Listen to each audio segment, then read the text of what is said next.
Radio Land, the internet world at home and abroad. Thank you for choosing Q95. This is the Global on Q. Very, very warm welcome to you. Indeed, all of the Q family listeners at home and globally. I'm Sheridan Gregoire, Mr. G.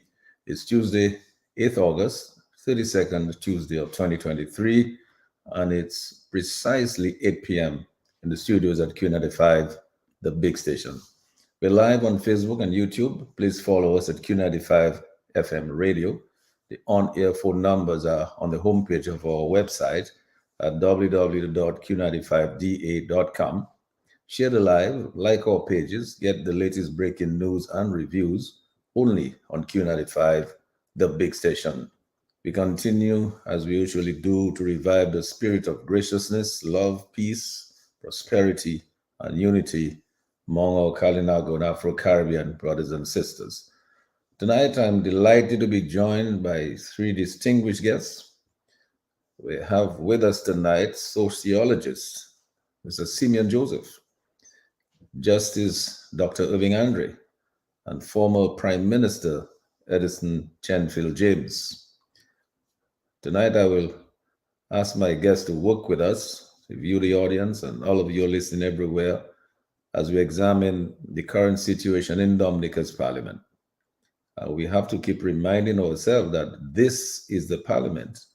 That is the place where any new electoral and campaign finance laws and regulations, all of the things that we're talking about now, all the reforms, they must be tabled in this parliament by this executive branch of the government for debate and passage.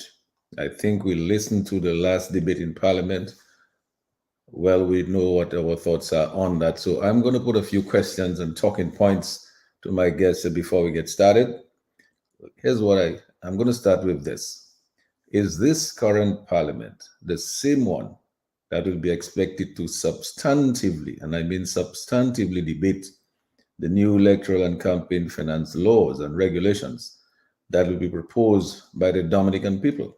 And I say by the Dominican people because I think that is probably the only reforms, only laws, the bills that should go to the parliament for debate and passage should be those that are desired by the people of Dominica. What is the real role of the Speaker of the House by law? What is the role of the opposition in the House by law? The question is, has the Speaker weaponized the House against democracy? Has honest debate been neutralized in the House of Assembly? Will Dominicans therefore ensure that what is tabled in Parliament and approved is what the people want in the electoral and campaign finance laws and regulations?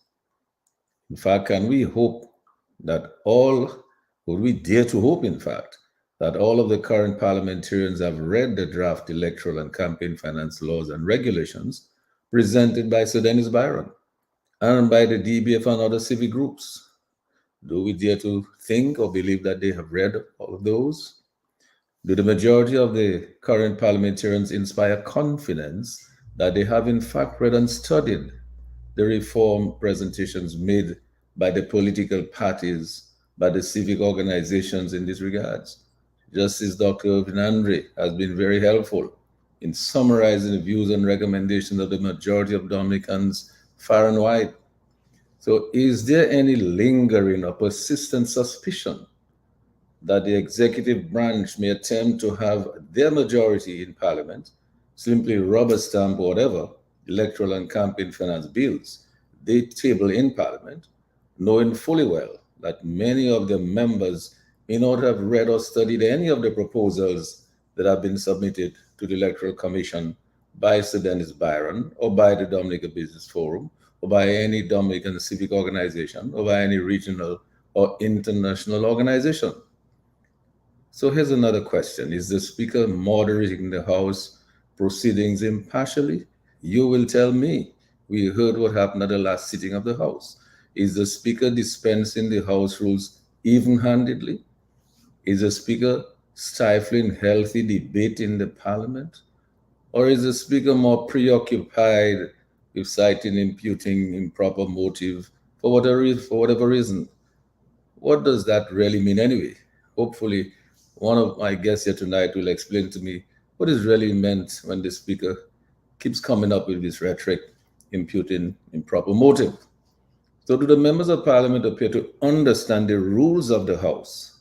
Do they understand the rules of the House really, or do they appear to understand them? Based on the level of and the substantive quality or the lack thereof of the presentations that were made in the parliament during the national budget debate. What do Dominicans think of the state of preparedness of the parliamentarians to present substantive submissions or to mount a vibrant substantive debate on proposed electoral and campaign finance reform laws and regulations? Are the current parliamentarians ready and equipped to discuss the depth and seriousness of the current issue of the state of Dominica's passport peddling programs and the international pushback surrounding Dominica's CBI operations at the moment? We know that all those things are interconnected, and we'll show the connection between all of them. I will ask my guests to express their views on these and other matters related to the parliamentary proceedings and the prospects for healthy substantive debate on the new proposed electoral laws and regulations. One of my guests may answer the question: have the chickens finally come home, and are they roosting?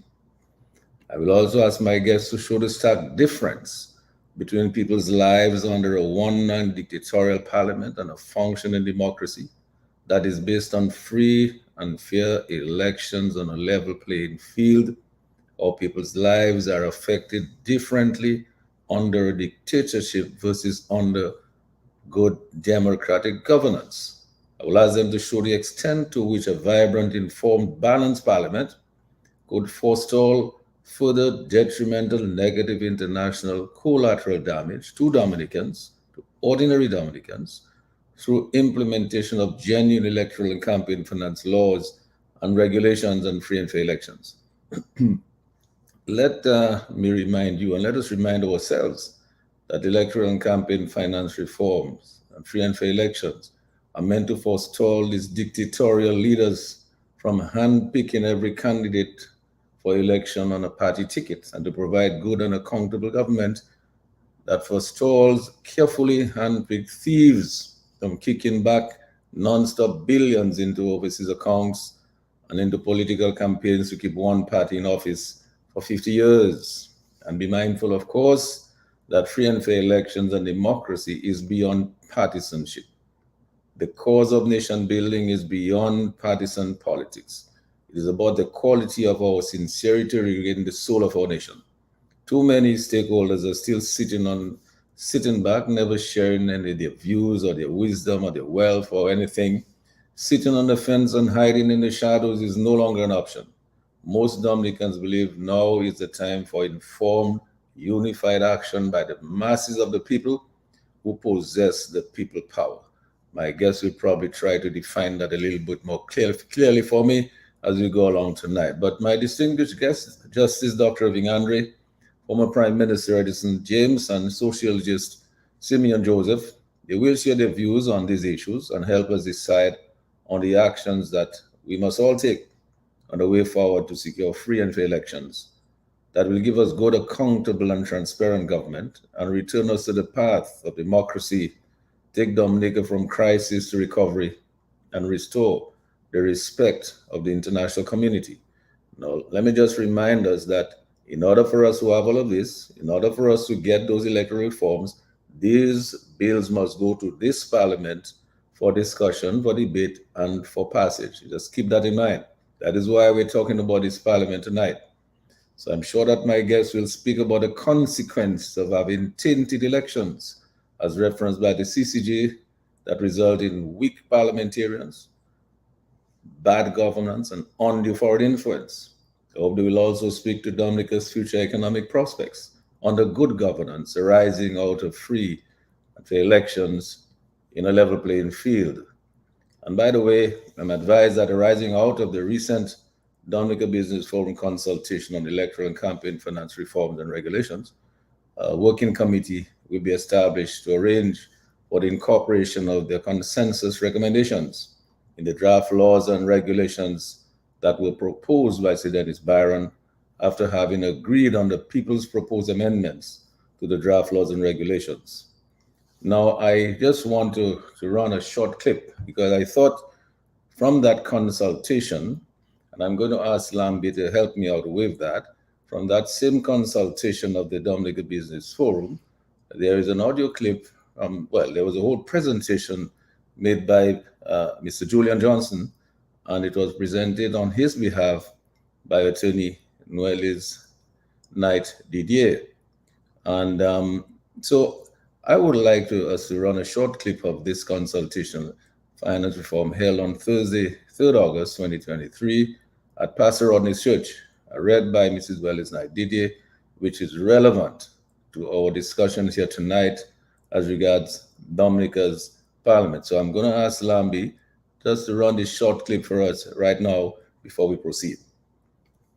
Mr. Chairman, as I end this presentation, I am fully aware that what I am about to say is being addressed to a Parliament of Dominica whose oversight powers have been fractured by an overmighty executive.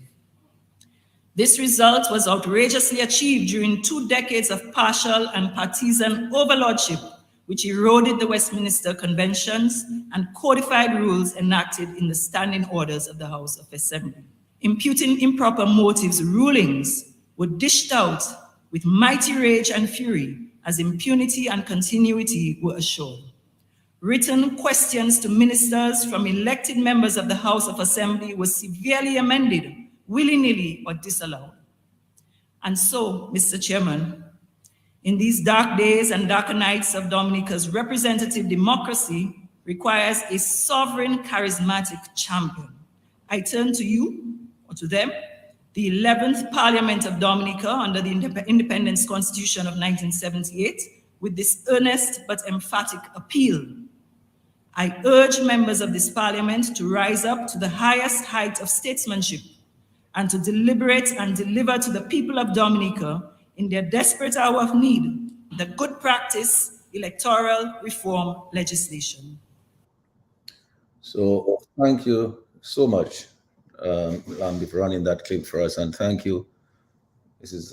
Noelis Knight Didier, and thank you, Mr. Julian Johnson, for making that presentation, which includes this clip. And I'm sure that our guests here tonight will find a way to comment on this and what they think of it. But we all look forward to securing good governance that will stop the hemorrhage in our economy, take it from crisis to recovery, as has been done before, lift the people out of poverty and mendicancy and improve their daily living standards and their livelihoods. So meantime, my guests and you, all cherished listeners and callers, will make the case for the urgency of arriving at a consensus now on the way forward for Nature Isle and move ahead to accomplish that objective with one crystal clear voice on this matter of electoral reform and getting our parliament fixed up through free and fair elections.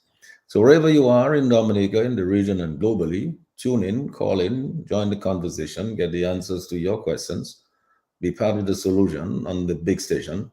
A huge shout out as usual, hugs and much love and appreciation, and a big thank you to our healthcare providers, our frontline workers, police and fire officers, teachers, doctors, nurses, and other public and private sector patriots. Welcome every Dominican and friend of Dominica to the Global View on Q. We embrace you wherever you are tonight, in every nook and cranny, every village, every community in Dominica, in the region and globally. Thank you, Sherwin, keeping us on the air. Thank you, Lambi, on the console at Q95, directing the traffic. We will take your calls a little bit later in the show. As you know, the people's voice is always a priority on the Global View on Q callers. So let's get started. I want to go now to Justice Dr. Irving Andre, so he can help us to examine the state of Dominica's parliament and the state of preparedness of the Speaker of the House and the parliamentarians to engage in substantive debates, and especially with respect to the anticipated debates of the bills with respect to electoral and campaign finance reform laws and regulations that will be tabled in this parliament for passage into laws, without, hopefully, the stifling of presentations and free speech by the imposition of the imputing improper motive cliche. You get the first word, Dr. Andre. Over to you. Thank you very much, Mr. G, for your excellent introduction. Let me say welcome to this esteemed panel, Mr. Simeon Joseph, Honorable James, the inimitable Lambi, and obviously Sherwin. Let me thank your listeners who have taken the time off to listen to some of us speak. And let me remind each and every one of us that despite whatever the shortcomings or whatever disadvantages or whatever we may have to deal with or contend with, to the extent that you can see, to the extent that you can hear, to the extent that you can walk, and to the extent that you can eat, irrespective of what you're eating, it is a beautiful day. So let me start with my little preamble focused directly on the whole question of the parliament and where we are today after what? Is it 45 years, 78 to almost 45 years of independence? But here goes. I have a prepared text because I don't want to drift too much off script. In many respects, the parliament is a unique institution. The Dominica Constitution contains provisions regarding its constituent elements, including the speaker and the official opposition. It does not provide a prescription, medical or otherwise, about how a speaker should do his or her job. However, both legislation and abroad and settled law have established certain principles about the role of the opposition in parliament. First, the role of the opposition is to critique the policies of the government and to propose alternatives to them. In doing so, the opposition enjoys an almost unchecked degree of freedom of expression in parliament. It has been noted that freedom of speech in parliament extends even to making allegations that at the time of making them, the member believes them to be true or worthy of investigation, end of quote. To facilitate freedom of expression in parliament, members enjoy virtual immunity from legal action if, while speaking in parliament, they defame anybody. Indeed, a notable text by two scholars entitled Parliament Proactive Practice and Procedures notes that, quote, a member may state whatever they think fit in debate, however offensive it may be to the feelings or injurious to the character of an individual, end of quote. The role of the opposition is critical to the functioning of our parliamentary democracy. A former Canadian Prime Minister once noted that, quote, it is indeed essential for the country that the shades of opinion which are represented on both sides of this House should be placed as far as possible on a footing of equality, and that we should have a strong opposition to voice the views of those who do not think with the majority. Our Constitution does not expressly state that the speaker must be impartial and must facilitate the freedom of expression which every member of parliament should enjoy. The speaker's role is not to limit opposition voices in parliament. His or her job is not to act as an overseer of the government. He or she should not act as the one who wields the whip to beat opposition members into a state of subjugation while they strive to serve the Dominican people by playing their rightful role in the governance of the country.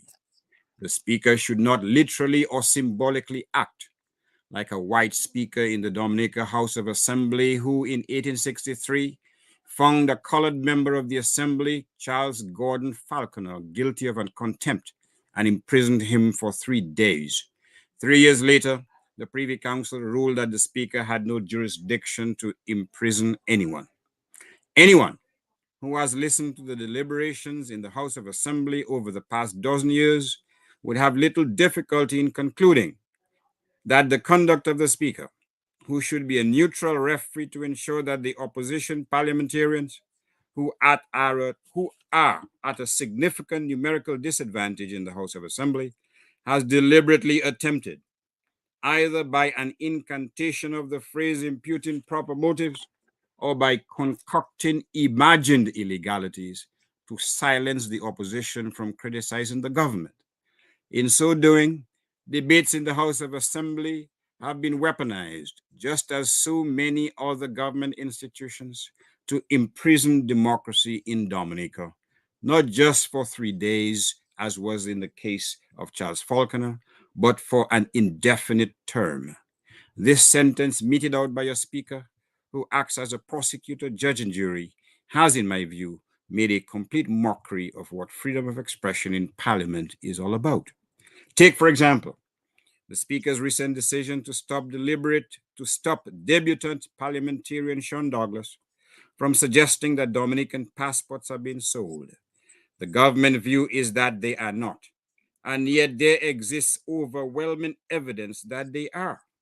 Billboards in Lebanon, in Afghanistan, and Pakistan proclaim the virtues of buying a Dominican passport.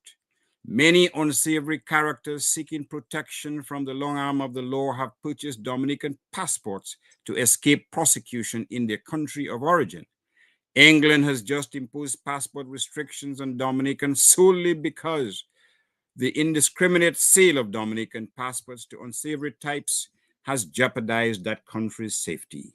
And yet the Speaker of the House cynically concludes that because of the sale of passports constitutes a crime, an opposition member of the House should be stopped dead in his tracks when he utters that phrase. In reality, Sean was being stopped because of the need to stifle criticism of government policies, which is a fundamental right of the opposition in Parliament. Worse, the Speaker the following day sanctimoniously gave the opposition members a lecture about how their responsibilities as members of a Black nation. Can you believe that? You stifle freedom of expression in the House of Assembly and the opposition's right to critique the government policies that have already done significant reputational damage to Dominica, and then you counsel them about being citizens of a Black country. Listening to this verbal attack, I was reminded, listeners, by a well-known religious song which asks, "Were you there when they crucified my Lord?"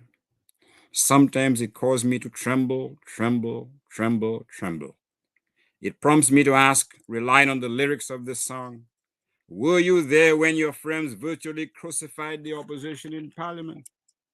Were you there when they condemned an opposition member of the House for quote-unquote Kool-Aid in his bakery? Were you there when a government member virtually attacked a member of the public and signaled him out with reference to a nickname, IP?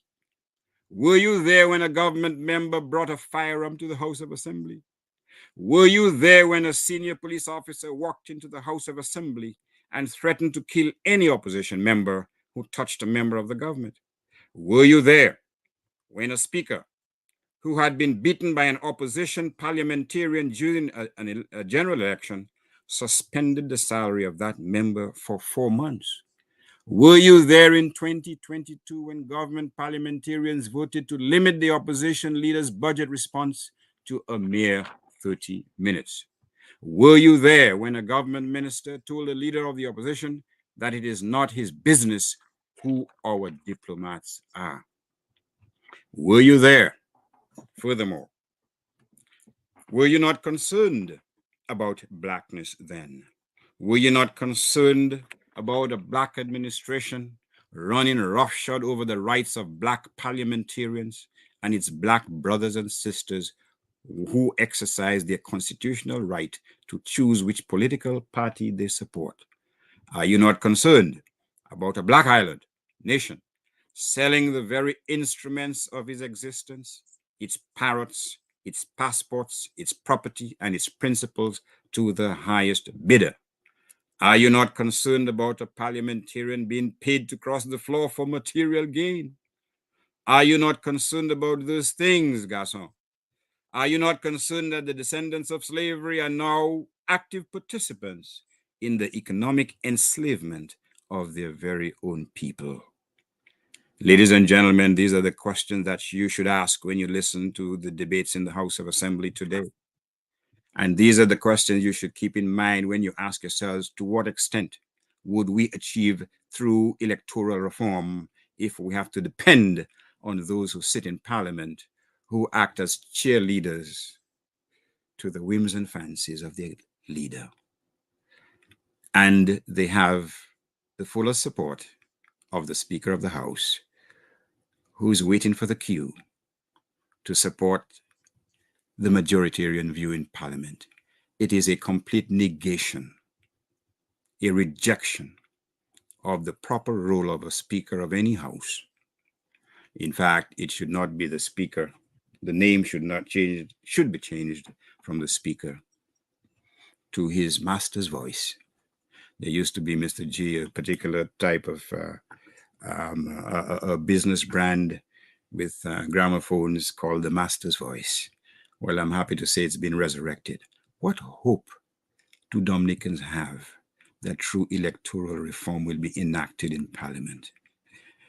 I do not want to be negative. I do not want to be the bearer of bad news, but the hope is virtually non-existent. True electoral reform lies in the arms and in the hands and in the efforts of patriotic Dominicans. That is the only solution to it.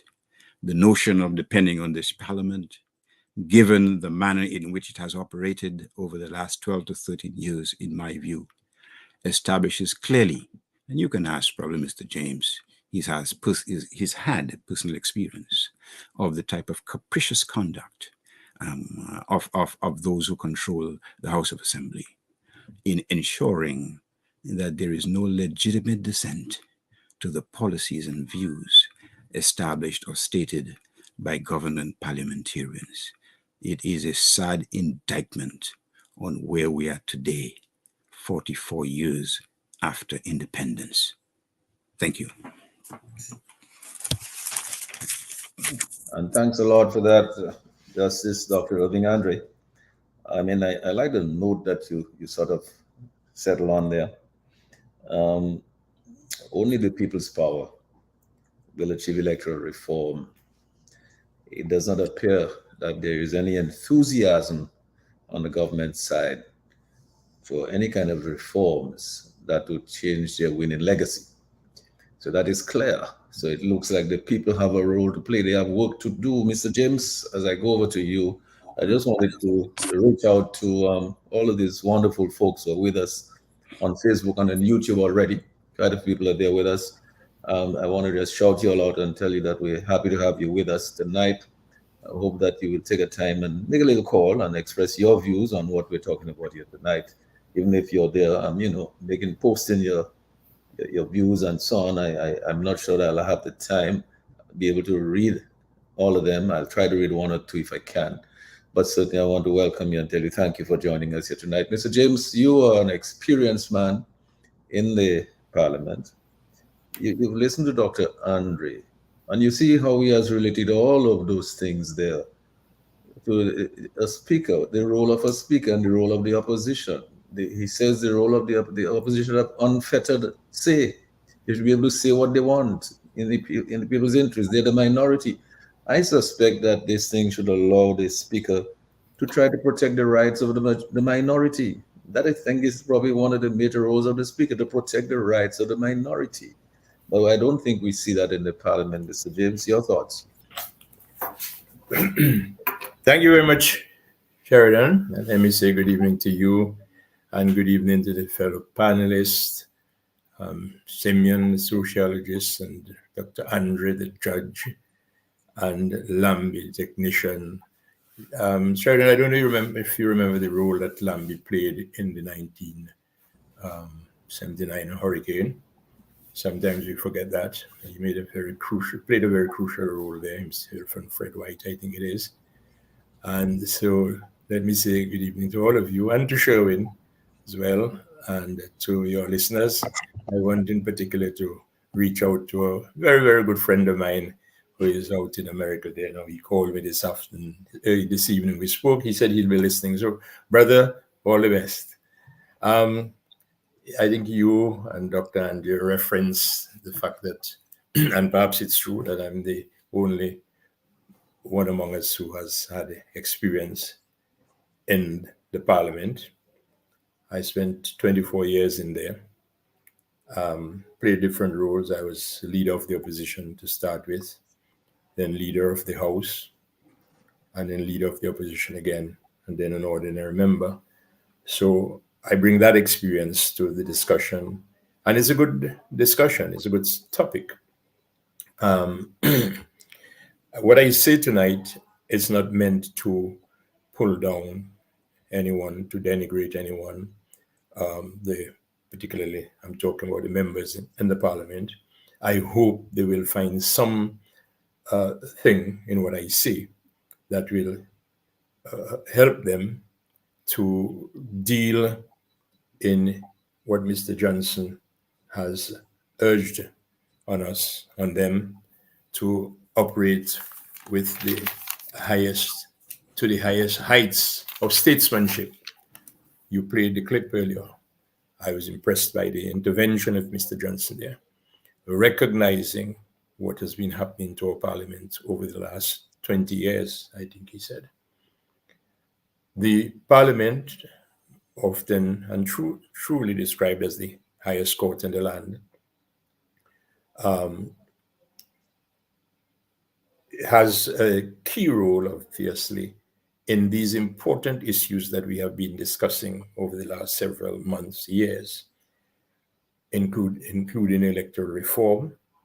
And as you rightly said, and I think it's recognized, in the final analysis, it is through the engagement and involvement and the action of the parliament that whatever form of electoral reform that will come about will in fact be effected.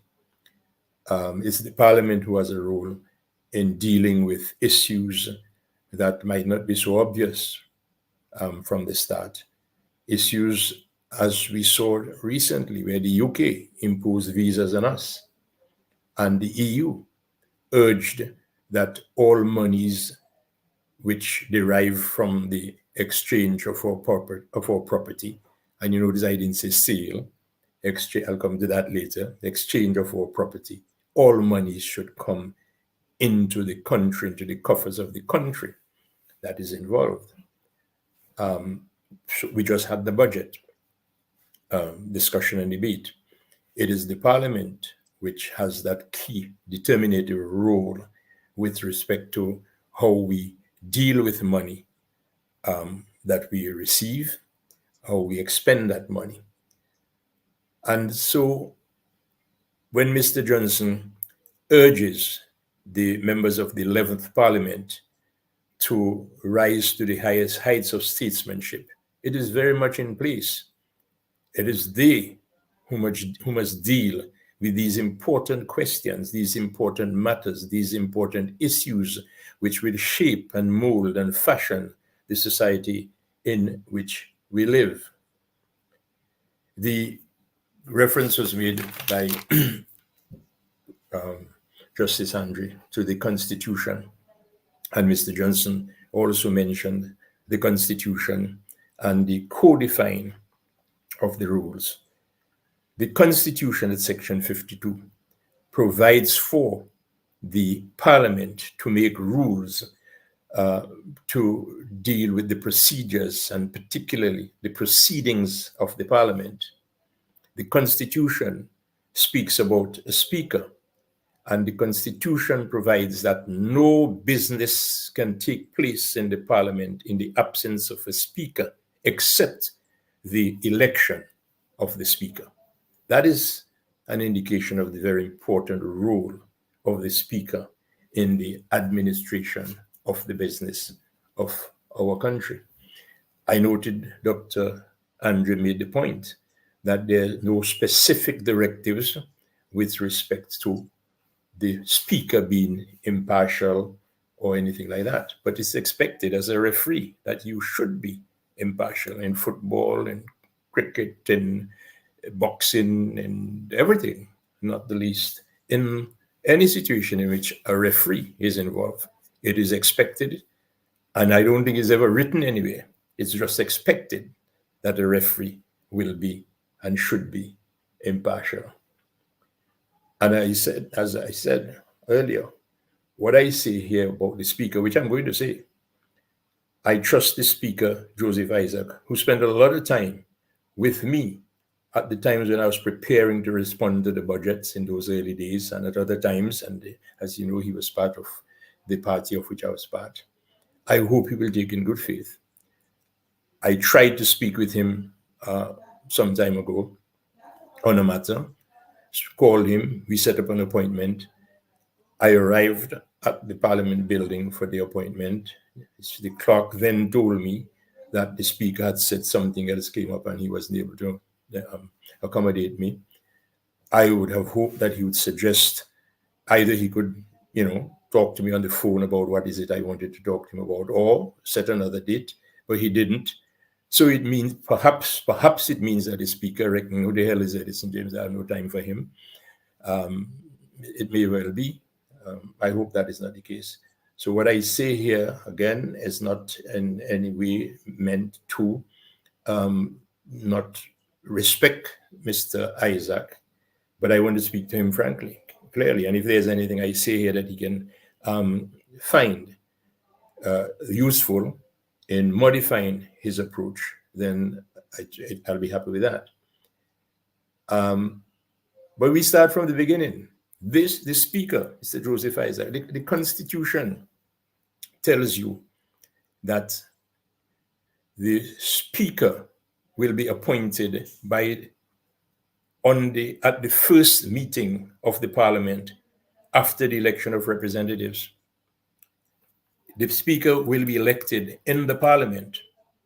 But this speaker, Joseph Isaac, current speaker, was essentially appointed when the cabinet was being appointed. When Mr. Sheridan announced the cabinet in the Windsor Park, he announced Joseph Isaac to be the speaker. Now, let's be practical people.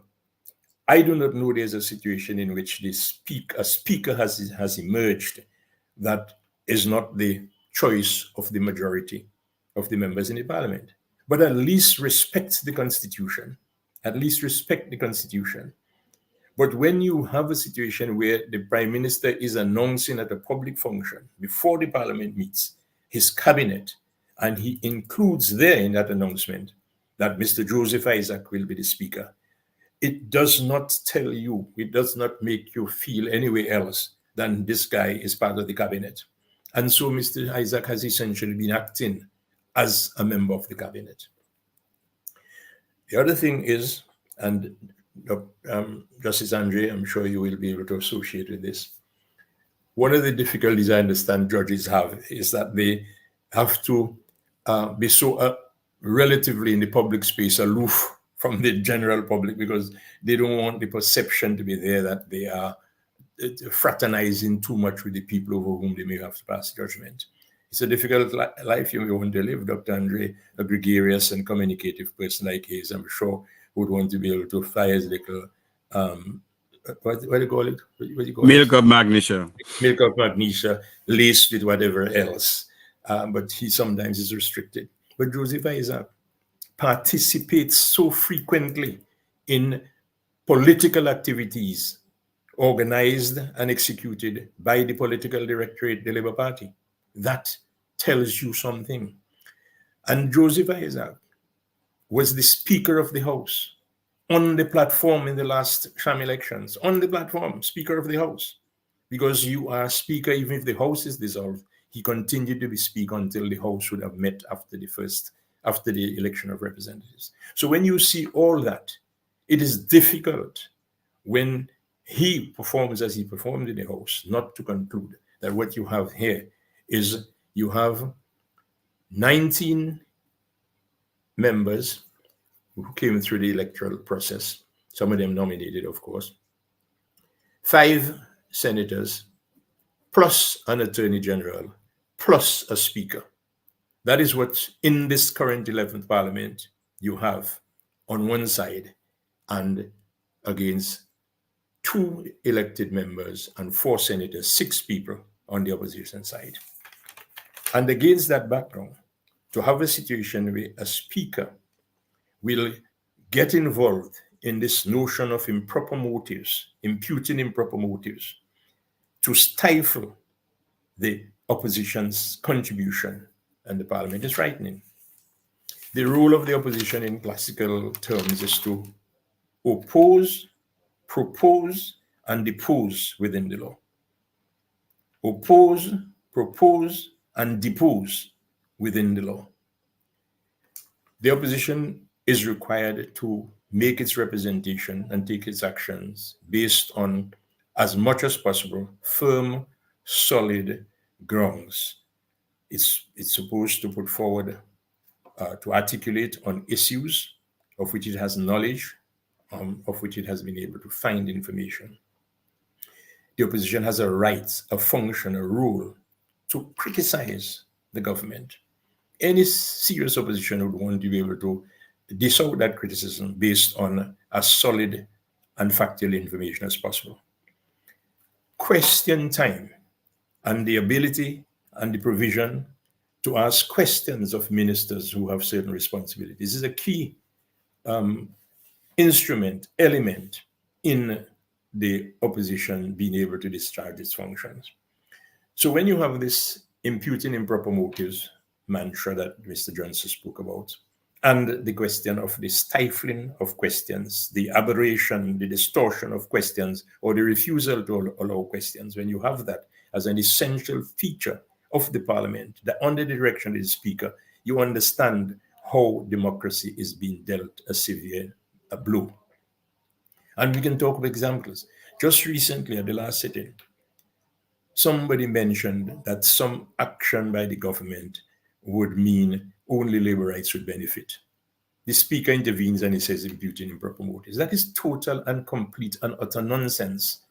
And I hope Mr. Isaac is hearing me say this. Total, complete, and utter nonsense. And I would ask him to refer to the rules, the standing orders, section 44, where it says that it talks about imputing improper motives to a member. You cannot impute improper motives to an organization, to the government, to an institution. The rules talks about imputing improper motives to a member. So if you single out a member and you say something suggesting that his motive is unsavory and so on, that is one thing. But you cannot in this blanket way.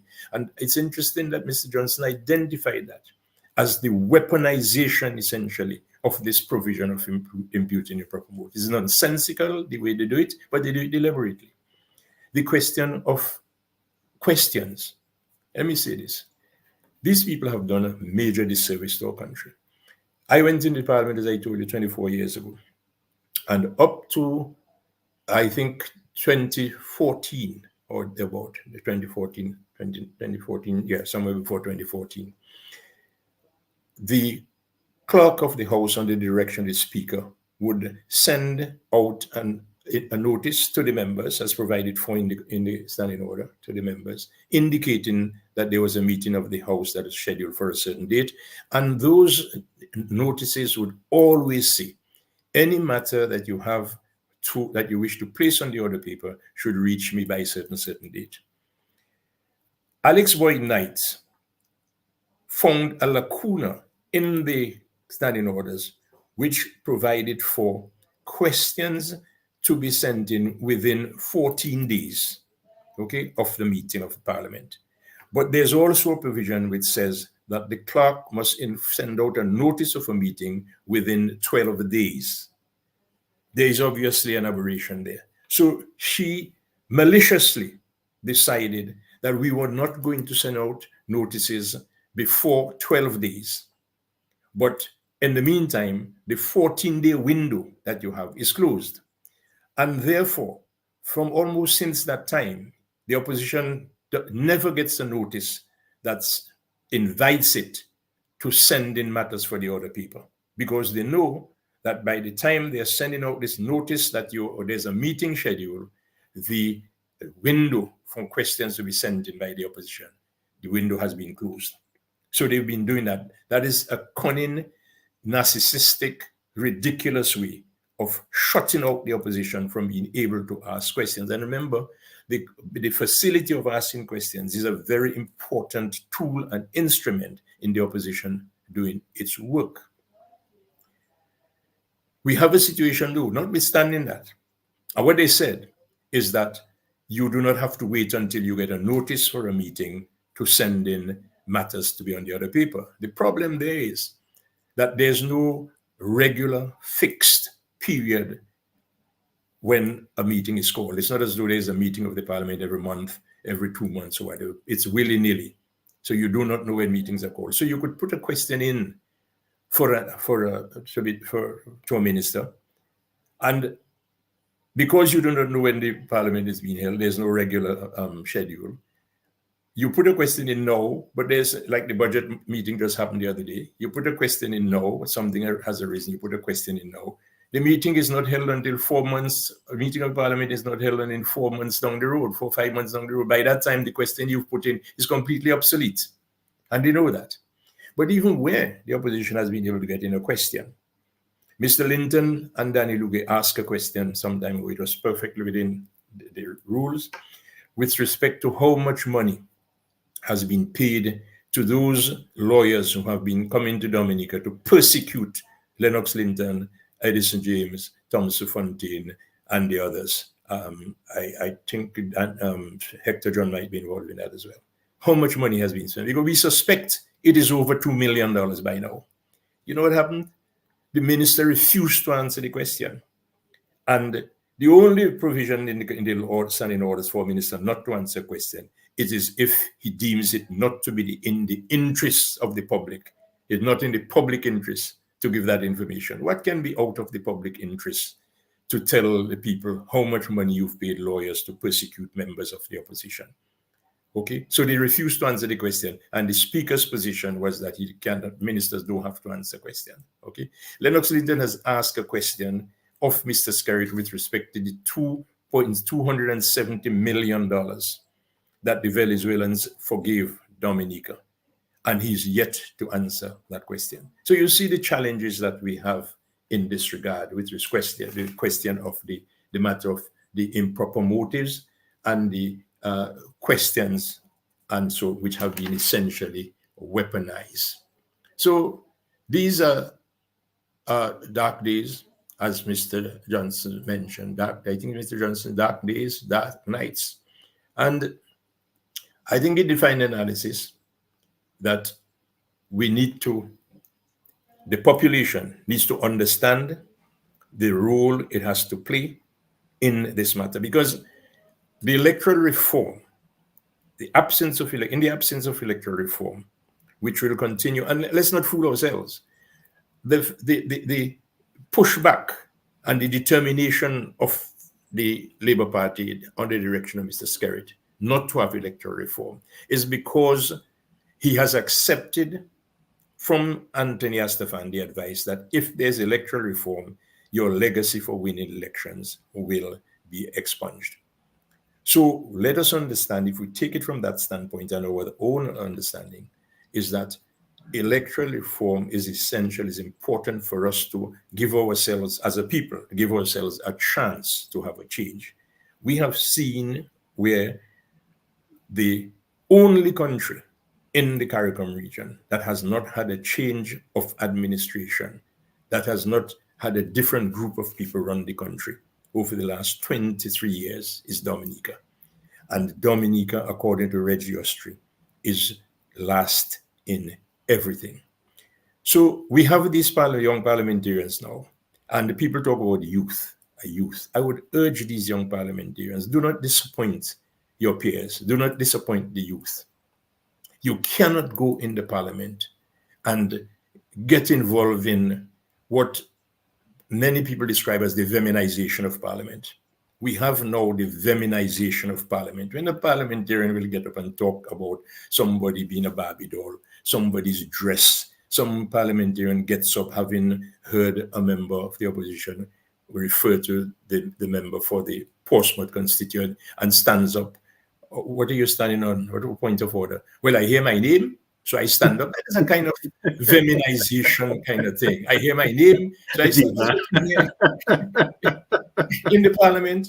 I mean, I was asking myself, is that the same place that I spent 24 years? And you get off since 2014, I've noticed there's a feminization of the Parliament of the Commonwealth of Dominica that is undesirable. And we need to stop that. And these young people need to take stock. These young people who are there who just take stock. I need to congratulate them, those who are doing well and doing what should be done. But please take stock.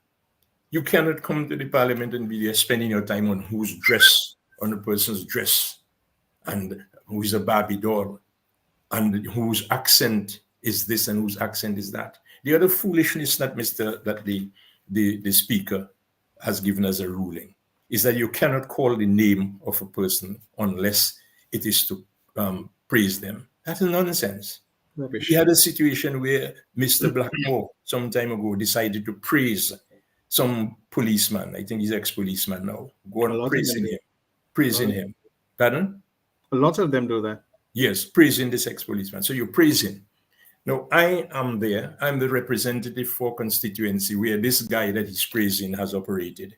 I know the guy was involved in what many people said was thieving people's money and being dishonest. So I am not supposed to come into the parliament and in response to that gentleman to give negatives about him. That is a foolish thing. The Constitution tells you, and it is not likely that the Constitution has made provision for immunity of members when they speak in the parliament. It cannot be that the opposition parliamentarian cannot deal with a situation where $7.9 billion of our money is missing. And we cannot say the name Anthony Hayden in the parliament when we know that Anthony Hayden is very much involved with the government with respect to the monies that we think are missing. It is the passport money we're talking about.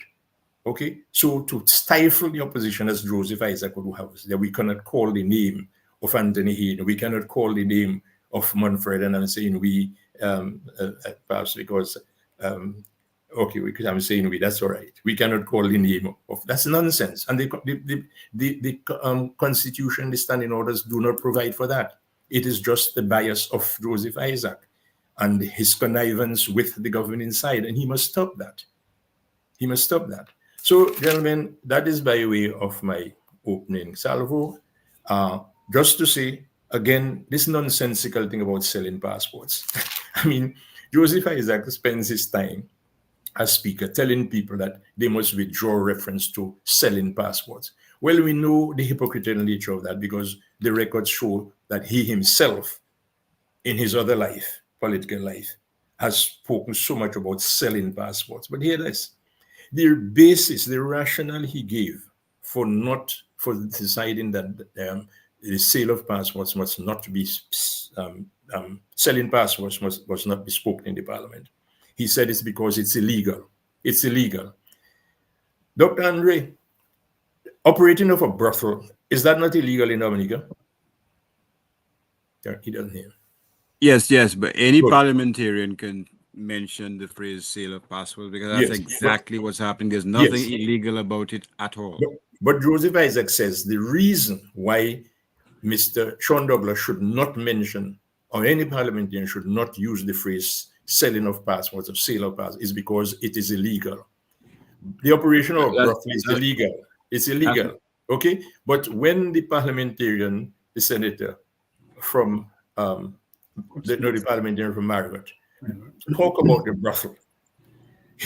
When Joseph intervened, he said, I withdraw. Joseph said, no, I'm not asking you to withdraw. I'm not asking you to withdraw. But it is illegal, Joseph Isaac. It is illegal. And your did he say I like it so? Did Mr. Isaac say I like it so? Well, perhaps. In reference to the sale of the brothel, no? So you understand, it is not anything to do with any rational, objective assessment. It is just a question of knocking down the opposition. One last thing. I mentioned earlier the composition in terms of numbers of the government side.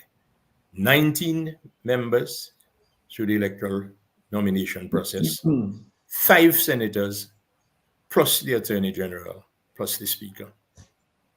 Yet, when one member of the 6 members of the opposition asked for 10 more minutes to complete a presentation, he's refused. He's one of 6. They have 26 people on their side. And one member, the Minister for Health, has an hour allocated to him, but he gets an extra 40 minutes and so many seconds given by the Speaker. It cannot be right. The Speaker himself initiated the censure motion on Lennox Linton. When Lennox Linton was not present for Skerritt's presentation 2 years or so ago, Joseph Isaac is the one who initiated the discussion which led to Mr. Linton being censured and being denied the opportunity to have the same time as Skerritt. those things speak to the weaponization of the speakership, the undermining of fair democratic engagement in the parliament. And if that is allowed to continue, the democratic institution, starting with our parliament as know it, will dissipate. Thank you very much. That's my initial. Thank you, Mr. James. The feminization of the parliament. Yes. I thought it was people like Irving Andrews who coined these words, look like prime ministers are coining words after Andre now. You see the kind of influence Andre is having on prime ministers. Simeon Joseph, I know you're looking, you're smiling there and so on, but I know you're well vexed. Because when we hear about these outrageous things that are taking place, you know, in the parliament, the speech is being said, and the speaker knows the rules. I mean, the speaker really ought to be there to protect the minority, because, you know, you have to allow the minority to speak, because after all, the eyes will always have it. And I think that's a role that the speaker ought to play, but unfortunately, it is not that way at all. Simeon, I know you have a lot, so I don't want to take too much time. I just want to let you go ahead and express on what you have in your mind. Okay, well, first of all, good night, Mr. G. Good night to our listeners on Q95. Allow me to bid the distinguished and preeminent Dr. Andre good evening, okay? And I cannot continue without recognizing Honorable Edison James. I say honorable. I know in Dominica we don't have the tradition of protocol of calling former parliamentarians honorable. But I will refer to Mr. James as honorable because to me it's more than just a nomenclature when you think of Mr. Edison James. I think it's an attribute of the man himself, that he is an honorable man. And to recognize the fact that when you compare the politicians we have now with the distinguished gentlemen and politicians who have gone before, I mean, it's chalk and cheese, and the presence of noble former parliamentarians is slowly slipping away from the landscape of emulated gentlemen in Dominica. So what do I have to say about all of that I said tonight? I want to begin by saying that we have heard the phrase of the urgency of the now. And if there is ever a time that is urgent to do something about where Dominica is now. Mr. Johnson, I want to just refer to his phrase, spoke of the dark days and nights of Dominica. And for those of us who are acutely aware of the history of Dominica, sociologically, politically, economically, we can say we are in dark days in Dominica. And the way things are going now, it leaves a lot to wonder as to where we will go. If we don't act now, where will we go? If we don't act now, the time is now. There is an urgent moment now to decide where we want to go as a people. What do we want for Dominica? What do we want? What is the legacy that we want to leave for the generations to come, for the young people who are growing up now? And most specifically, when we look at the House of Assembly now and the way things are done, we look at the fact that we notice that our constitution has been undermined. The laws of Dominica have been broken and disrespected.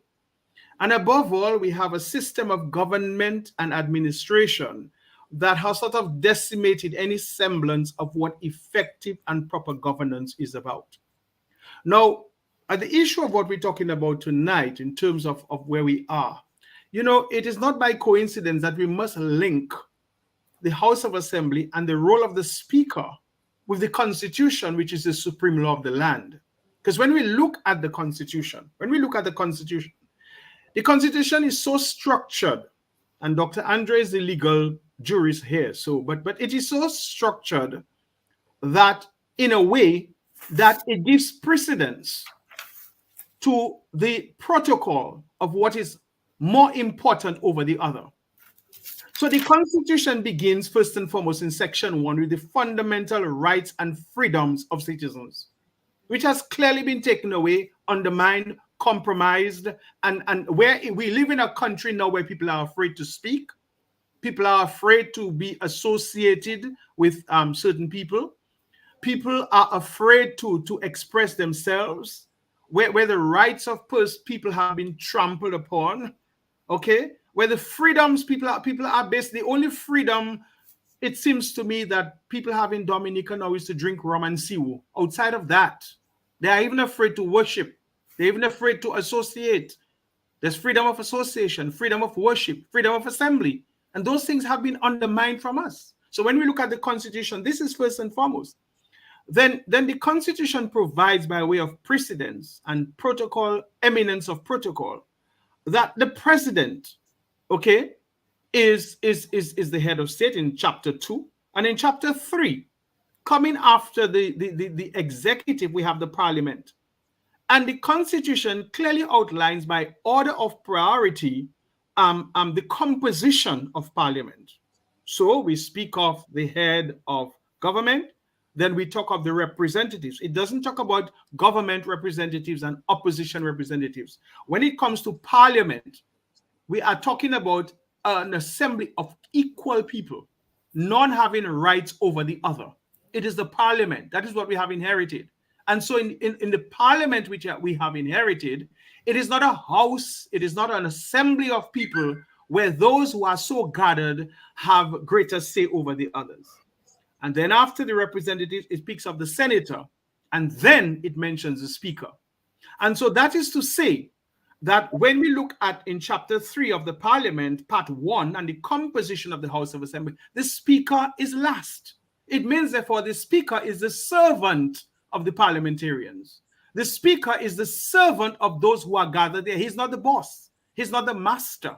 He's not the lord over all of those who are so gathered, because the people who are in parliament are gathered by virtue of the fact that they are representing the population of Dominica, whom without the population, they would not be in parliament. If there is a country without a population, there are no parliamentary representatives. And so by virtue of the fact that the parliamentarians are there at the behest of the people, the speaker must serve the people who represent the wider masses. And that's how the Constitution is so designed. And then in part 2, Mr. James made mention to it. In part 2, section 52, it speaks of the regulations of the procedures for the House, because the standing orders that over which the speaker presides. And by the way, if you look at the general orders, you will see the word speaker and chairman referred to inter alia. And when you think of yes, the speaker is a position, but the speaker is also the chairman of the House. And the functions of any chairman is to be impartial, okay, to moderate, and to hold a balanced scale with it. So anybody who's a chairman is not supposed to take sides. It's not supposed to favor any one side over the other. When you look at the standing orders of the House, it's often referred to as the chairman. So while his post is the speaker, his role and function is to chair the proceedings of the House. And that's very important. That's very important, and we must take note of it. And you see section 52, you see this section 52 is a subsidiary legislation. The standing orders of the House is a subsidiary legislation of the Constitution order. So it is not something that exists out of a vacuum. It means, therefore, that if in chapter 1 we're supposed to recognize the fundamental rights and freedoms of people, and if in chapter 3 the parliament supersedes, the parliament is constituted of people who represent people, and the people who represent people supersede the speaker, it therefore implies that the Constitution provides for that those who represent the people must have their fundamental rights and freedoms respected, because the standing order is a subsidiary legislation of the Constitution. So the Constitution takes precedence over the standing orders of the House. And I think, because the section 1, in other words, takes precedence for that.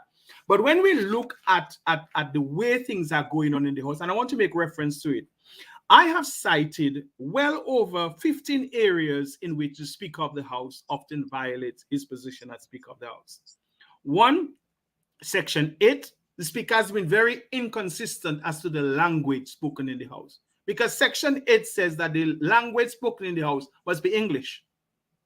And I noticed that in the House of Assembly, when there are opposition members who speak Creole or Patois, he calls them to order. But then you have other government ministers who frequently speak Patois and Creole, and he never interrupts them. Then we come to Section 21, which has to do with the natures of question. And Mr. James spoke about that enough, so I'm not going to talk about that. But we know the violations of Section 21 that the speaker has, and both the speaker and the former speaker has seen. Then we talk about in Section 23, the contents of questions and the way that they have tried to control and manipulate the way questions are held in the House. Then we look at Section 33, the seconding of motions in the House of Assembly. That is an utter disaster. And particularly in the last sitting of the House, where I saw the leader of the opposition asked and stood up for more time for Mr. Paris to speak an extra minute. And then the speaker put the question to the House. And when he put the question to the House, he said, it has been moved and seconded that Mr. Paris be given 10 more minutes. Those in favor, the opposition said aye. And then when those against, the government was quiet. He said, I didn't hear that. Let's do that over. To my mind, he should have ruled right away. So we look at that. Then we look at the Section 35, the privilege, the section on privilege, as well as the Section 36, the proposal of motions by the Speaker. And then we look at 41, the rules of debate, which every Dominican needs to be aware of, and how that has been seriously violated by the Speaker, how the government people have taken advantage of the rules for the debate. And then Section 43, interruptions. How interruptions are done, who's supposed to stand, and how they're supposed to have when you look at the way the speaker rules over interruptions, you can see that the speaker is very derelict in his duties. And then we look at the content of speeches in Section 44 of the standing orders of the House again, where when you look at what the opposition people present and versus what the government people present, when you look at the content of the speeches. Then and then it speaks to how is in Section 44 items 4, 5, and 6. You will see a lot of reference to imputing proper motives and etc. etc. And that is, as has been mentioned before, because Section 44(6) speaks of what imputing, and it's just basically a one sentence, okay? And it speaks of it says that members must not use offensive, insulting, or disrespectful language. How often have we heard members of the government side, and that is in Section 44(4), using frequent insultive, disrespectful, and offensive language to people on the opposition side? Let us not forget what the former parliamentary representative for Cottage called Monel Alexis in the House, if you remember that. And time again, we hear of government people using insultive, offensive, and insulting language to people in the House. And then not only that, other areas again. Section 48 says that you have to have ways in which members enter and leave the House. And I observe all the time there are government people who enter and leave the House willy-nilly without following the due procedures for entering and leaving the House. And when it is the opposition side, he calls them to order. And then I've seen often Section 48B speaks about reading other material in the House. Frequently, I have seen government side people on their cell phones. At one time, I saw a government person reading a newspaper. At other times, I saw other government side reading a particular book. And I've seen those things. But Section 48B clearly says that you cannot read any other material when a member is on the floor speaking. And Section 48C says that you cannot bring a firearm into the House of Assembly. We remember the famous scenario and the famous case when the former parliamentary representative for Petit Savan allegedly brought a firearm into the House. There was much objection to it and nothing was done about it.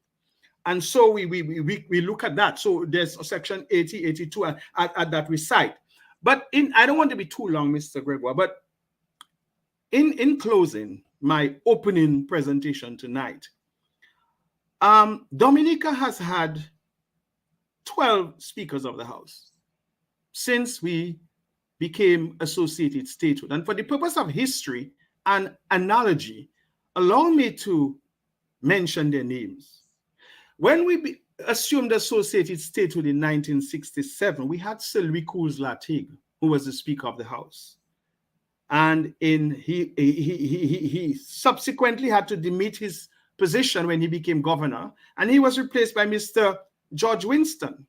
Okay, and following Mr. Winston, we had Eustace Francis, and then Eustace Francis was followed by Mr. Degazon. So we had Mr. Cours-Latigue from 67 to 68.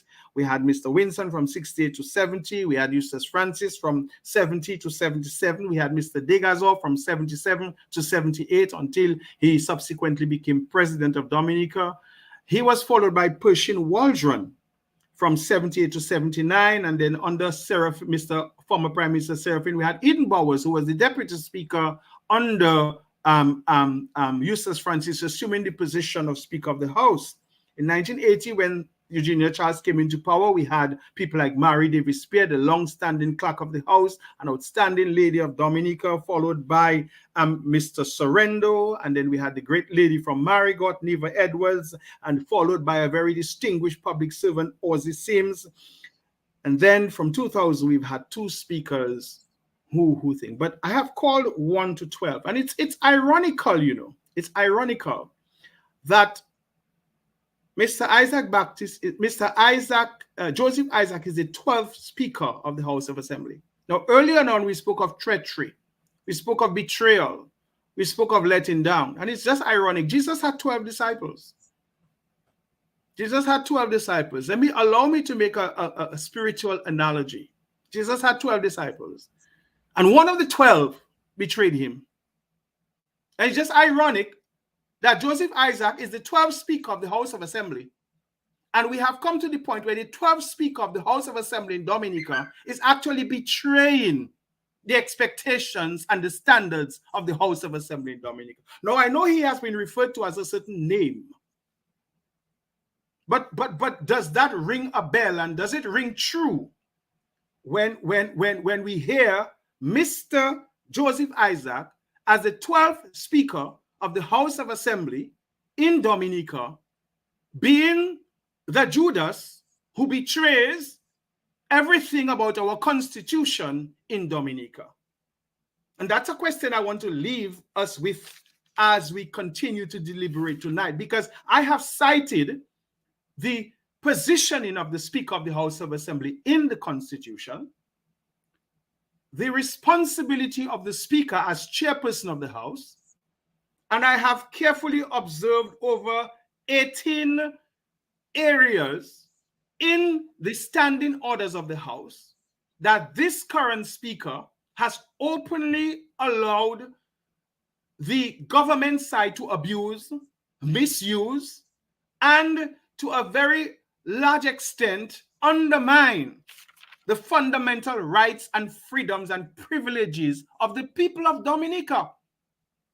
Because when he's acting against the members of the opposition, he's not acting against the individual persons. He's acting against a large segment of the people of Dominica. Because when he denies the representatives of the people of Dominica to represent them in parliament, he's telling them they don't have a voice. And that's where the betrayal comes in. The betrayal comes in where you are supposed to be in the position with the capacity to be that impartial, blind judge of the deliberations, to chair the happenings of the representatives, and you deny the people of Dominica through their representatives an opportunity to speak on their behalf, to represent them, to ensure that they have good governance and administration, and to be the effective opposition that they no doubt are. And they would like to be on behalf of the vast majority of people whom they represent. And it is even more so now, because in the last election, more than half of the people of Dominica did not vote for this government. So we have a government who has power, who has been given an opportunity to sit in the House of Assembly I personally have never considered that the Labour Party has ever won any election in Dominica, because you cannot subscribe to bribery and cheating and stealing. And so you can, if you have people on a football field and the referee and the linesmen are impartial and the players on one team are breaking every rule to win the game, you cannot say that they have been victorious and they have not won the game. And that is what has happened on the political landscape in Dominica. So that is even concretizes and ingrains even more the level of treachery and the Judas Iscariotism that we see being displayed by the 12th Speaker of the Dominica House of Assembly. Thank you, Simeon, for your opening salvo there. I'm pretty sure that there'll be a lot more coming out of that. I think you've opened a can of worms. And I know that the other members of our panel here will have a number of comments to make to expound on some of that. But I wanted to go over to allow the people to have their say. I want to go over to Lambi and ask Lambi to give out the numbers. Please allow the callers to join us. I mean, there's so many people out there already on Facebook. And I want to really reach out to you and welcome. Thank you for joining us tonight and with your comments. We appreciate them. Appreciate you participating so actively in our discussion here tonight. I think this is a very interesting discussion. I think it's a timely discussion. That is something that we needed to have. And I'm happy that we're having it tonight. Lambi, let's take the people's calls. Good night. You're listening and viewing the Global View and Q. The numbers to contact us are as follow. 449-3095, 449-3096, 449-3097, 616-4257. These are all local numbers. And the overseas number is 305-432-9624. Let me run those numbers again. 449-3095, 449-3096, 449-3097, 616-4257. Local numbers, of course. And the overseas number, 305-432-9624. Back to you, Mr. G. Yeah, just interrupt us when the calls come, and we'll just make me a good high sign so I can see you. Let's take a call now. Yes. Good evening, caller. Thanks for joining us. Go ahead, please. Yes, good evening. In a democratic country or civilized country, the so-called prime minister would have been arrested already. And the speaker, he would be long time in jail. What we have in Dominica is a bunch of political mamagayas, a bunch of political parasites that are taking advantage of the people, because the people right now are in what you call a political coma. They are asleep. They haven't gotten up from that coma. And these thieves, these vagabonds, are taking advantage of these people. Have a very good evening. Thanks, caller. Good evening. Let's hope that the people wake up very soon, because I think the urgency of now, Lambi, take another call. Yes. Good evening, caller. Go ahead, please. Caller, we heard nothing. All we're hearing is like a wind in the microphone. Try another number, please. Yes, so I'm saying that Justice Irving under the urgency of now, and all of those things that that Simeon Joseph just mentioned. Simeon gave us his Bible things there. You're a man of the cloth, Dr. Andre. You're a man who's very conversant with the Bible and all its teachings. And this thing about 12 disciples and the treachery. And so what do you make of all of that? Well, let me commend both Honorable James and Mr. Joseph for wonderful presentations. Indeed, Mr. Joseph reference to the Bible, I was just smiling because it seems to me it links quite nicely with that song, "Were you there when they crucified my Lord?" Well, not only were you there, you were complicit in that crucifixion. And that is where we are now. It is a metaphor for all that is wrong and illegal and all that is despotic in present-day Dominica. Unfortunately. But it's a message, in my view, and I'm not as religiously devoted as Simeon, but I look at it as a message being sent to Dominicans, that we are being exposed to every level of wrongdoing, not only in the House, but in the Commission, in various departments of government, in the insidious sale of passports, and we are being tested. This is a miracle of perfection that we are being confronted with. What are you prepared to do to save yourselves, to rescue that which is most dear to you? And to use another biblical analogy, I refer to Luke, where Luke, I can't remember the verse, the whole question of the parable of the 10 lepers is told.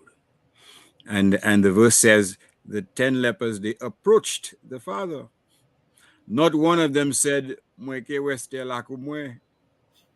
one said that I'm going to hide before I seek change, before I seek improvement in my condition. So this is what's happening here. We are being confronted by all this blatant wrongdoing. We're being confronted by all this obfuscation, this dishonest attempt to create a false narrative about what's happening. And we're being asked implicitly, what are you doing in face of that which is destroying the body politic of Dominica, which is creating so much rot within our very system of governance? Are we prepared to approach that which could make us good, or will we remain ada lakunu and wait and pray for change? That is what I take out of what Simeon has indicated. Yes, and Mr. James, Lambi, you can just interrupt us anytime that you have a call, all right? Mr. James, I mean, isn't it ironic that, I mean, all of this is happening right now? I mean, Simeon mentioned 12 different speakers that we've had. He mentioned their names. We know something about all those 12 people. Is it really coincidental that this 12th thing is coming up, as Simeon is mentioning there? What well, you've both Dr. Andre and Simeon have either had attributed them, or they have accepted that they are serious men of the cloth, or close to men of the cloth. I have no such presences. It's true,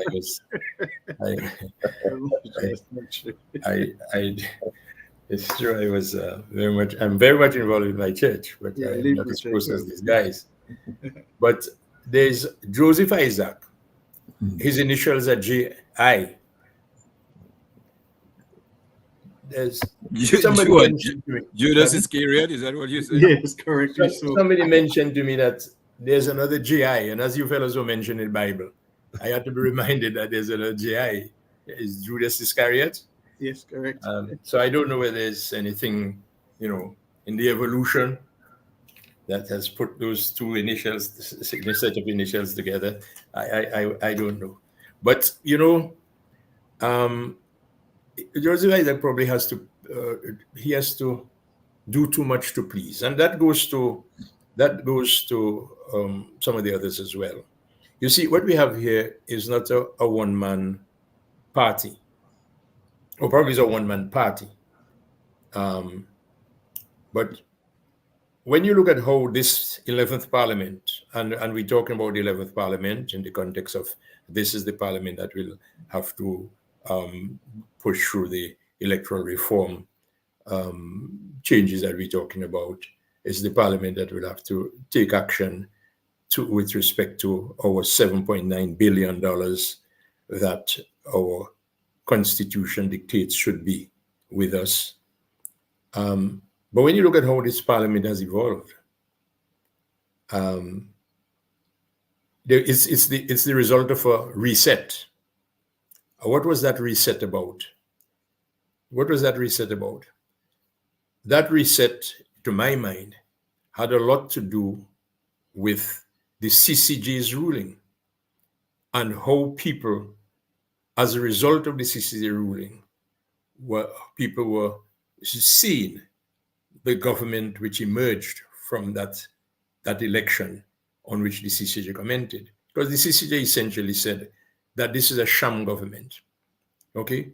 Because it was a tainted process. A tainted process will deliver a tainted government. And I believe I haven't asked a question in the House to which I've gotten an answer on which I am basing this, but, I've been around, I can, assess what's going on. I believe that Mr. Skerritt was seriously embarrassed. I know he was embarrassed because he told Mr. Byron about it. He told Mr. Byron, and he showed to Mr. Byron that he was tremendously aggrieved by the reference in Byron's report to the CCJ's comments that the election was tainted.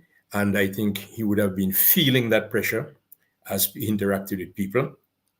And he wanted to get rid or get himself out of the cloak of that government, which the CCJ essentially indicated was tainted.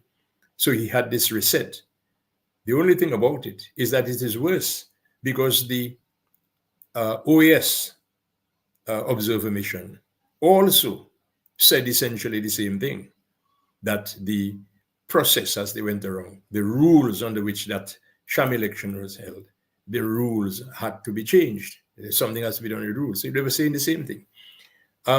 So what is happening is that, like, all these people who are part of this parliament were essentially handpicked by the one-man institution. And Matthew Walters, remember, has told us essentially, and as somebody speaking to us from inside, that you have an institution that has been molded and fashioned by one man. You understand? So in that situation, they seem to feel, and you get the impression that when they are speaking and when they are acting and when they're behaving, they are playing to the listenership of one man.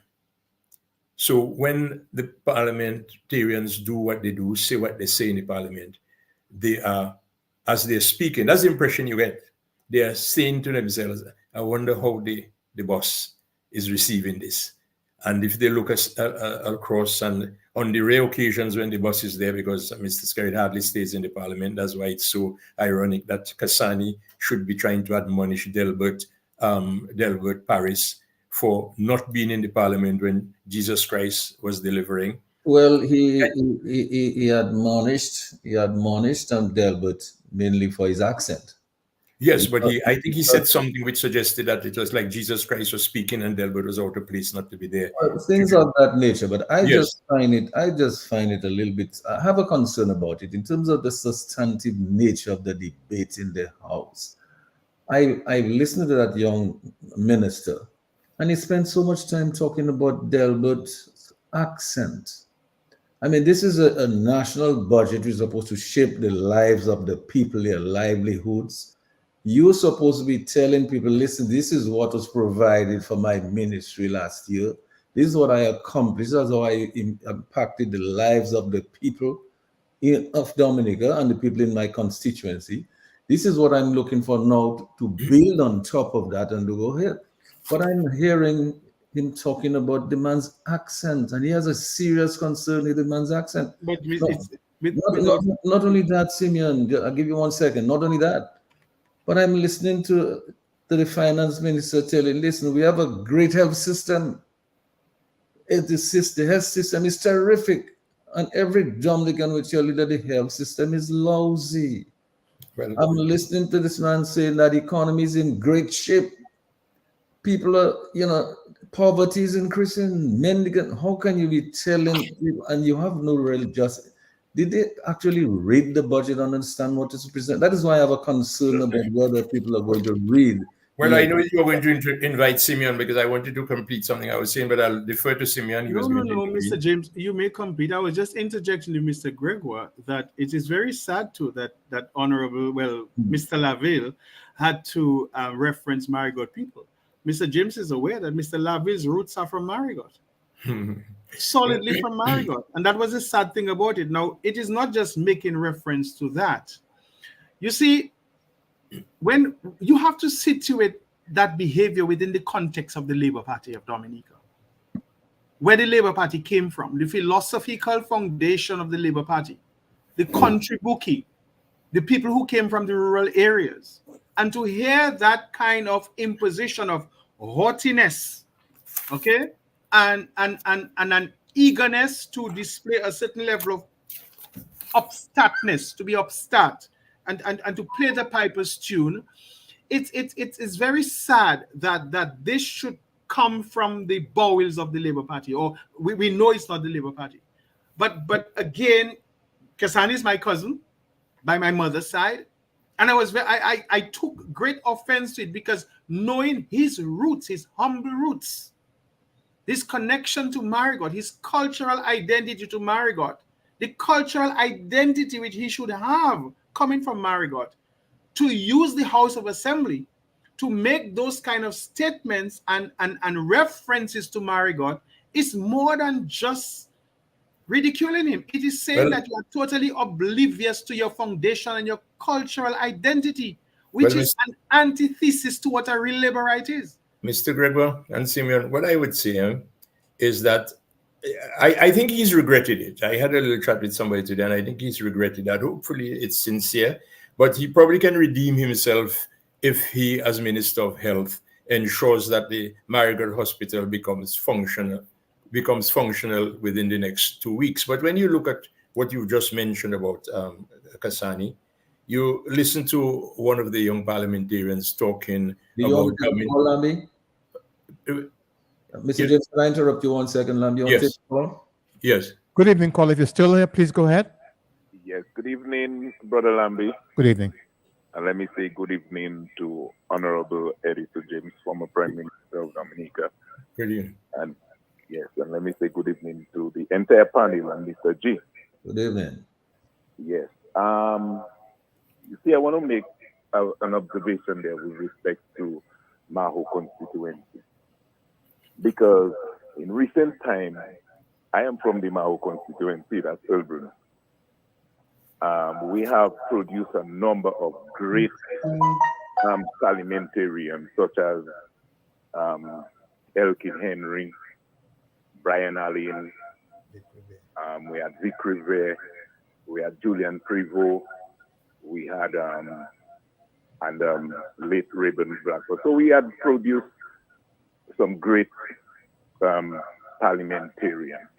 And when I heard the present one, I mean, focus on a brilliant man, a brilliant guy like Delbert, I'm saying to myself, what is he saying to the constituents of Maho that has been so vibrant and powerful, produced great parliamentarians, great politicians, and I feel so ashamed. I have spoken to Castroni prior to he entering into the arena, and I told him he will not be able to handle this constituency that is so powerful. And I actually told him, listen, I would make a more meaningful contribution to the constituency and to the people of that constituency than him. And really, it has demonstrated my utterances to him.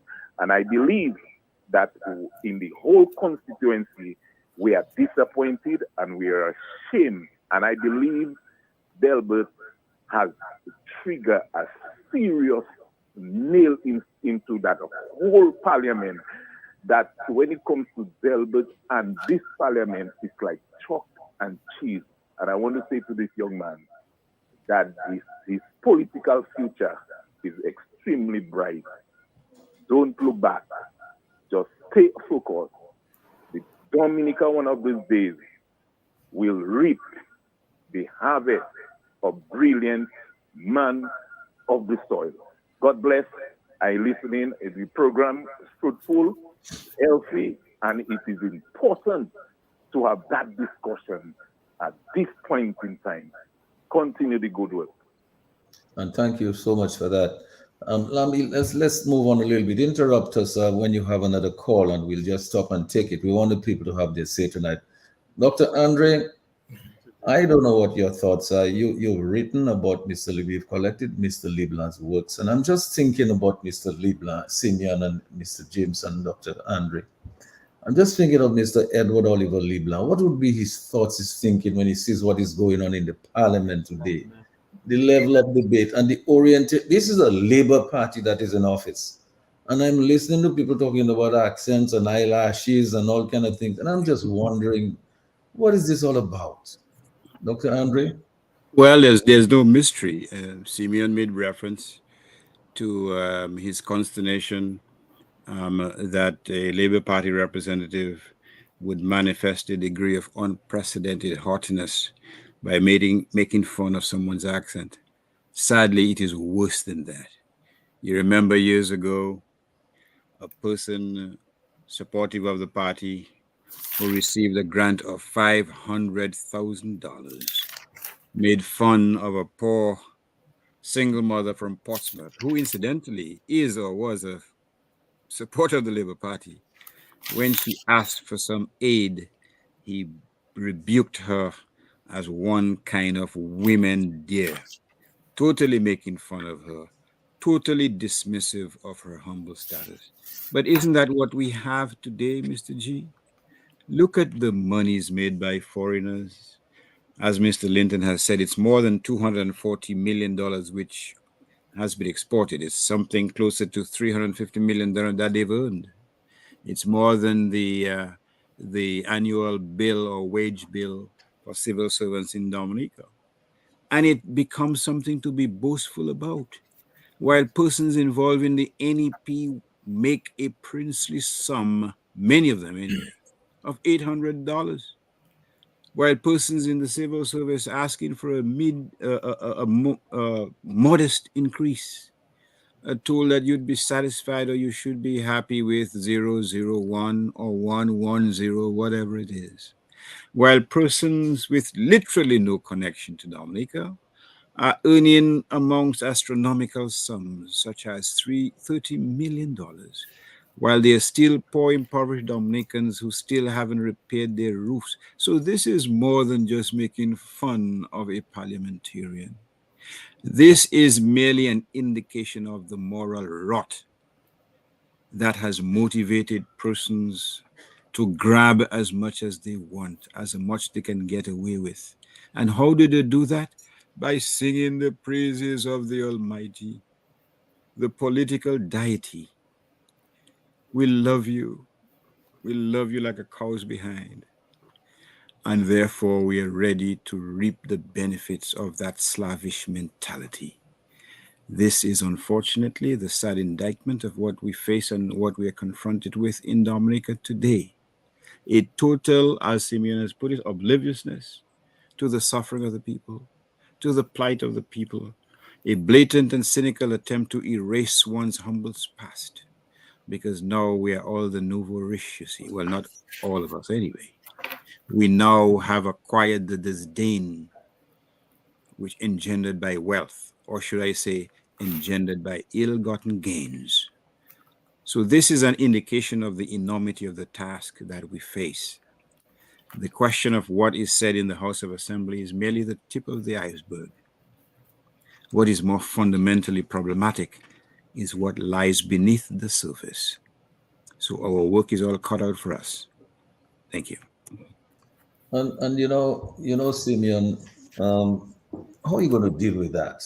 Well, we started off by talking about the parliament, and we were making the connection to electoral reform and free and fair elections in order to arrive at good governance. In order for you to have good governance, you cannot have square pegs in round holes.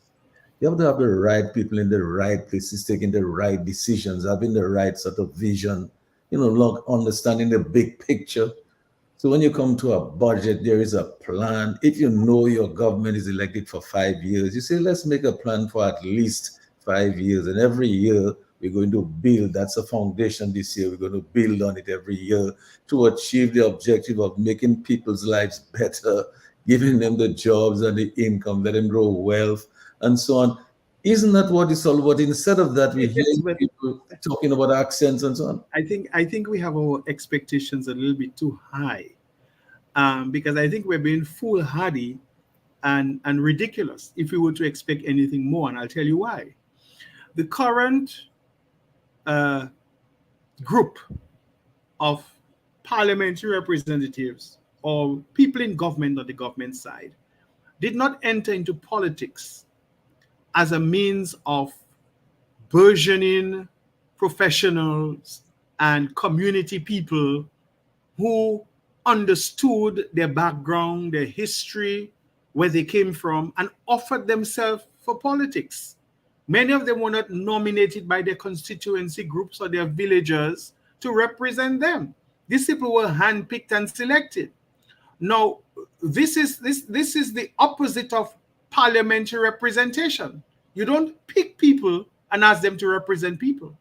The process of democracy is that the people among themselves will identify and select from among their peers people whom they want to represent them in parliament. This is not what happened in Dominica for the past 3 or 4 elections. One man, and Matthew Walters has said so, has just handpicked. So when you handpick people to go into parliament, they are not going to represent people. Their allegiance will be to the person who picked them and gave them an opportunity to be where they never thought they would have been before. Many of these people, if they had to be offered up for election, they would not have won. They would not have been even recognized. Just look at the cadre of representatives that you have now. Have you heard them involved in culture, in agriculture, in community work, in church life? No, they have just been people who have been picked, handpicked, selected to run not for their people, but for the prime minister, because their campaigning has always been vote for the prime minister, vote for the person, and by voting for the person, you will elect me. So the process, now when they get into their mindset, their focus, their approach will not be about governance and people. It will be about pleasing one man. It will be about the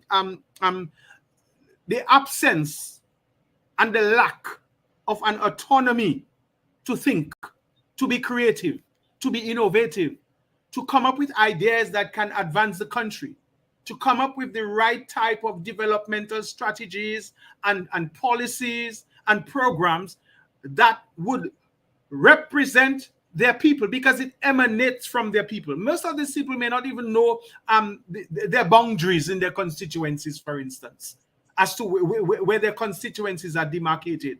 Because when you really look, if you go to the House of Assembly General Orders and you look at the boundaries of the constituency, some of these places are far and remote, so many of them do not know that. And so therefore we cannot expect good governance when these people who have been elected are what we call moose boys, are people who come in there with a very haughty posture that I am here to please one man. I am here to do the bidding of one man. And that, so therefore they will not have that autonomy of thought. But just to end, Mr. Gregoire, you mentioned Mr. Libla at the beginning. And I want to use this opportunity to make an observation that it seems to me the House of Assembly now is more style and substance. If you remember, Mr. Libla literally cancelled the wearing of suits in Parliament, and he brought in the shirt jack. And for a very long time, from 1973 until even Ron Green in the days of Mr. James never wore a jacket and tie. Sometimes Earl Williams wouldn't wear a jacket. They wore the shirt jacks. And you had that kind of indigenization of our parliament, so to speak. And so therefore, the people who came with a certain level of substance, a certain level of integrity, a certain level of decorum, a certain level of mindfulness, and a sense of presence where they are. They didn't see their presence in the House of Assembly as this august, elevated opportunity to say, here I am, I have arrived. That's what you have today. A lot of people who have arrived. And Mr. James would often make reference to boys with toys. In all they say, never see come see gone crazy. Country bookie come to town. That's what you have now in the House of Assembly. Okay? And you notice that we have our ladies coming into Parliament with some parrot type of hats that speak of English ladies going to a tea party in the rural areas of some county in the United Kingdom. Mr. Libla must be turning in his grave when he sees that level of competition for who has the best hat and the most stylish hat and the most fancy feathery hat in the House of Assembly. What is that doing in our parliament? What is that doing in our 2023 House of Assembly in an independent Commonwealth Republic. We didn't even choose governor generals, okay, to be in our House of Assembly today. So that tells you something. And you must overlook that. It means therefore the mindset of these people is how I look, how people see me. And that was said in the last House of Assembly. We have to change our clothes because you cannot wear the same clothes twice. That's what was said in the House of Assembly. So when you lack substance, you will bring style. And so while House of Assembly lacks that level of substance, and I would recommend to these people, they have to go back to the history of politics, governance, and administration in Dominica. Go and learn about Mr. Libla. But Go and Simeon, learn about the early people. And Simeon, stop. you know, Yeah. Simeon, I find you're a fellow that, you know, you say things, and from the time you started saying those, I saw Dr. Irving Andre, his face started lighting up. I can see him dying to say something about that whole thing. No, I wouldn't die now. I'll die later. But I'm ready to say something when after the Mr. James contribute his pound of flesh, so to speak. No, what I would say is that, I mean, Simeon makes reference to this hat business and so on, but it's, I smile, but it's a serious point. But it's not the hat per se that's the problem. It's the rendering or the reducing or the dumbing down of the parliament to a level of superficiality, to a level of nothingness, to a papishoism type of thing. That's what we have here. You know, who can look the best? Who can be the most obnoxious? Who can appear to be most subservient to the temporal God? And that's what we are having here right now. There's no independent thought. No one wants to make a contribution based on an independent analysis. Everyone wants to look to get a cue. Yes, go ahead, Mr. Lamby. Good evening, caller. Please go ahead. Yes, good afternoon to you, Lambi, and to the gentleman Good evening. on the discussion tonight. For full disclosure, and I'm half you here. I'm from the Bush constituency. Most of you I have known and encountered in my young life. Simeon Joseph from Galbishi and Edison James. I remember you while you were the Prime Minister of Dominica, and one of my uncles was your security detail for the government. So I am saying all this so that there is no question as to who's speaking. Simeon, I heard you in your presentation previously, and you highlighted a couple of things that I have spoken about before, and I think needs to be carefully considered in this whole conversation of electoral reform.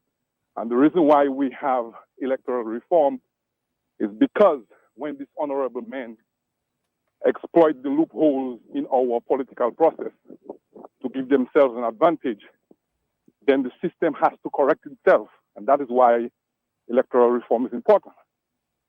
But recently we saw a presentation by Mr. Matthew Walters, who I also know very well because he and my dad taught at the Peebush Primary School when I was a young kid. And I remember going through my trials at high school. He came to my yard, standing in front of the stairs, and I have a very good memory. And he said to me, "You should get credits and distinctions." I hope if he's listening, he remembers that. So I therefore ask him, in the service of the country, we need honor, integrity, and transparency. But in his presentation a few months ago, in his expose, he's mentioning something that we need to pay attention to. Because the democratic process in Dominica does not start and begin on polling day or election day. And I think we focus on that so much and we don't take a look at the big picture. Because in his presentation, he said that the constitution of the Labour Party was destroyed by Roosevelt Skerry. And it makes sense because in democracy, and Simeon, you mentioned it, the parliamentary representatives are selected among our peers in the constituencies by the people of the constituency. They vote who they want to go up. How are these people selected through the party process?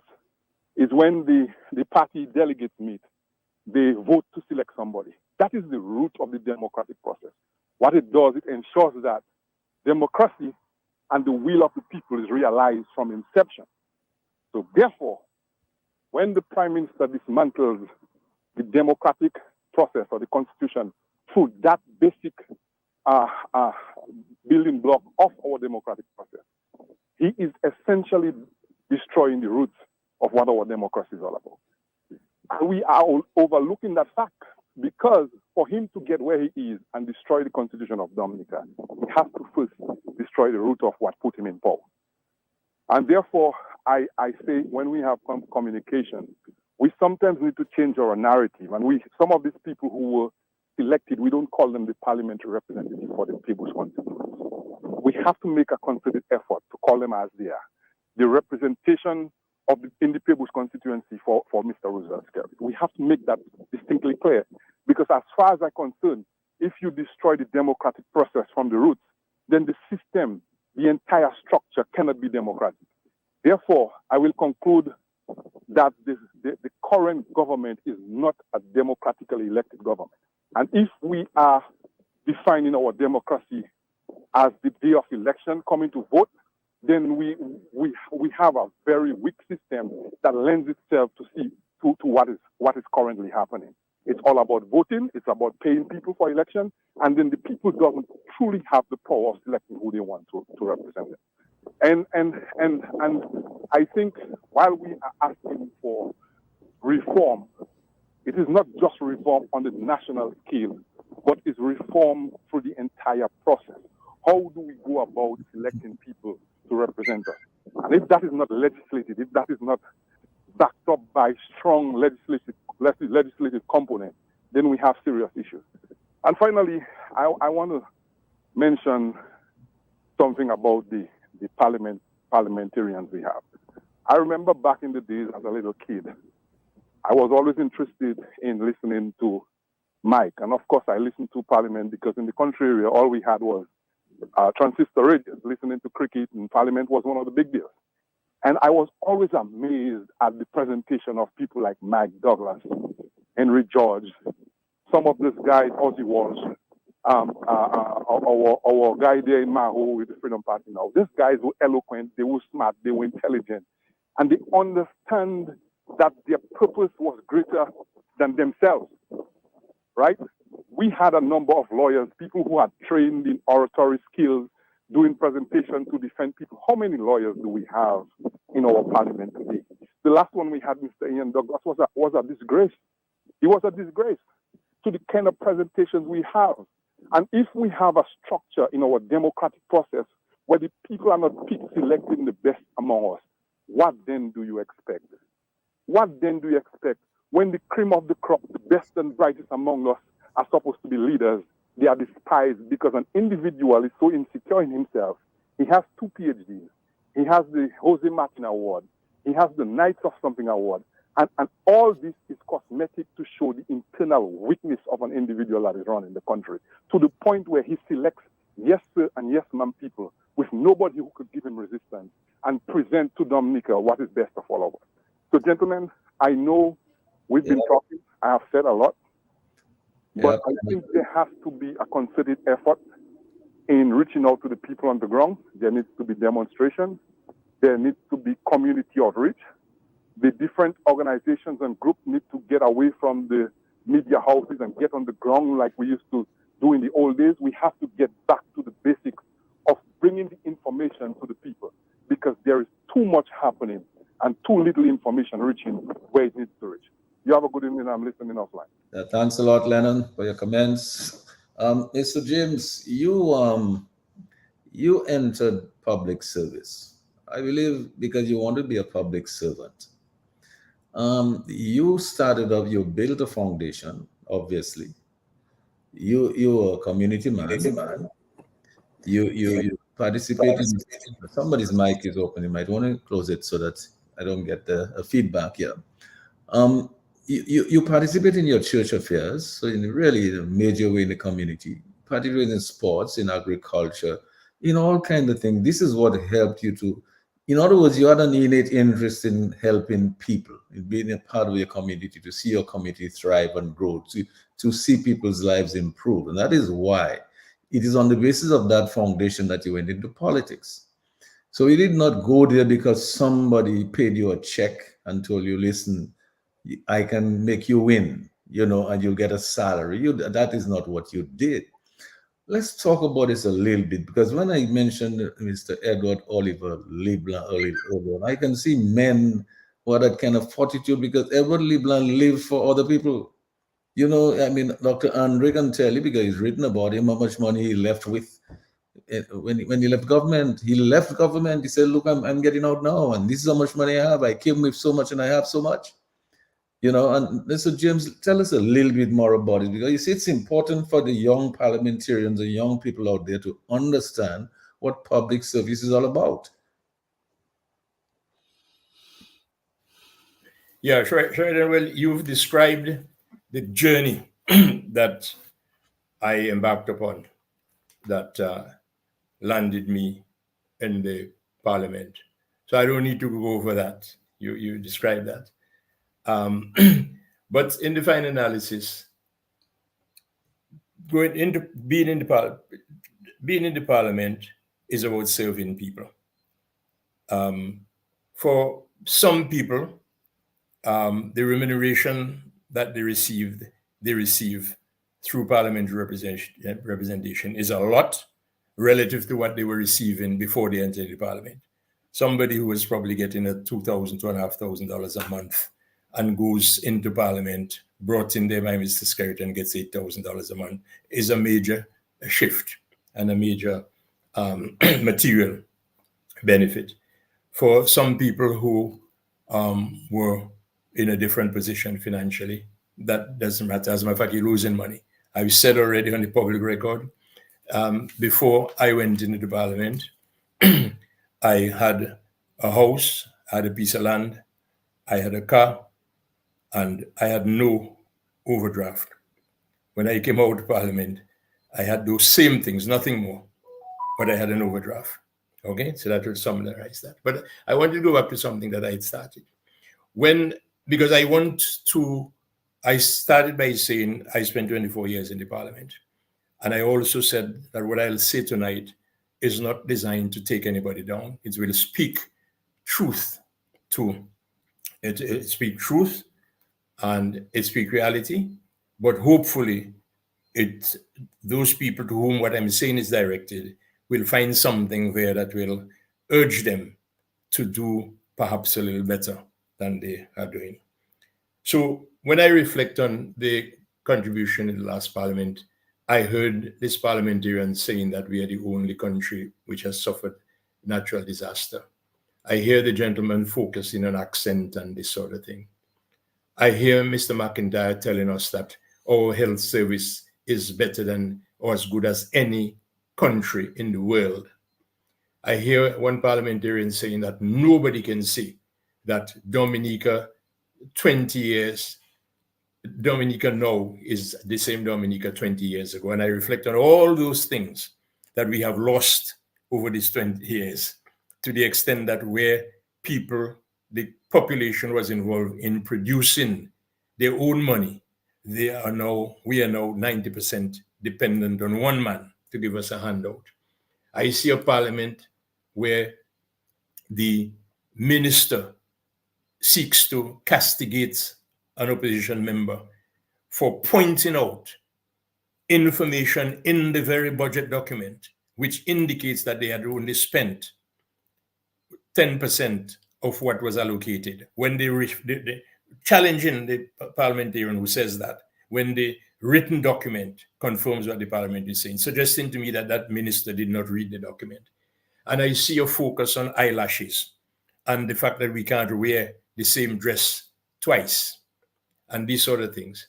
And I hear a speaker talking foolishness about you cannot say selling of passports because it's illegal, but he allows you to say about brothel. You know what I say? That is what you call the WICS syndrome. WICS, the WICS syndrome. Willful ignorance and conscientious stupidity.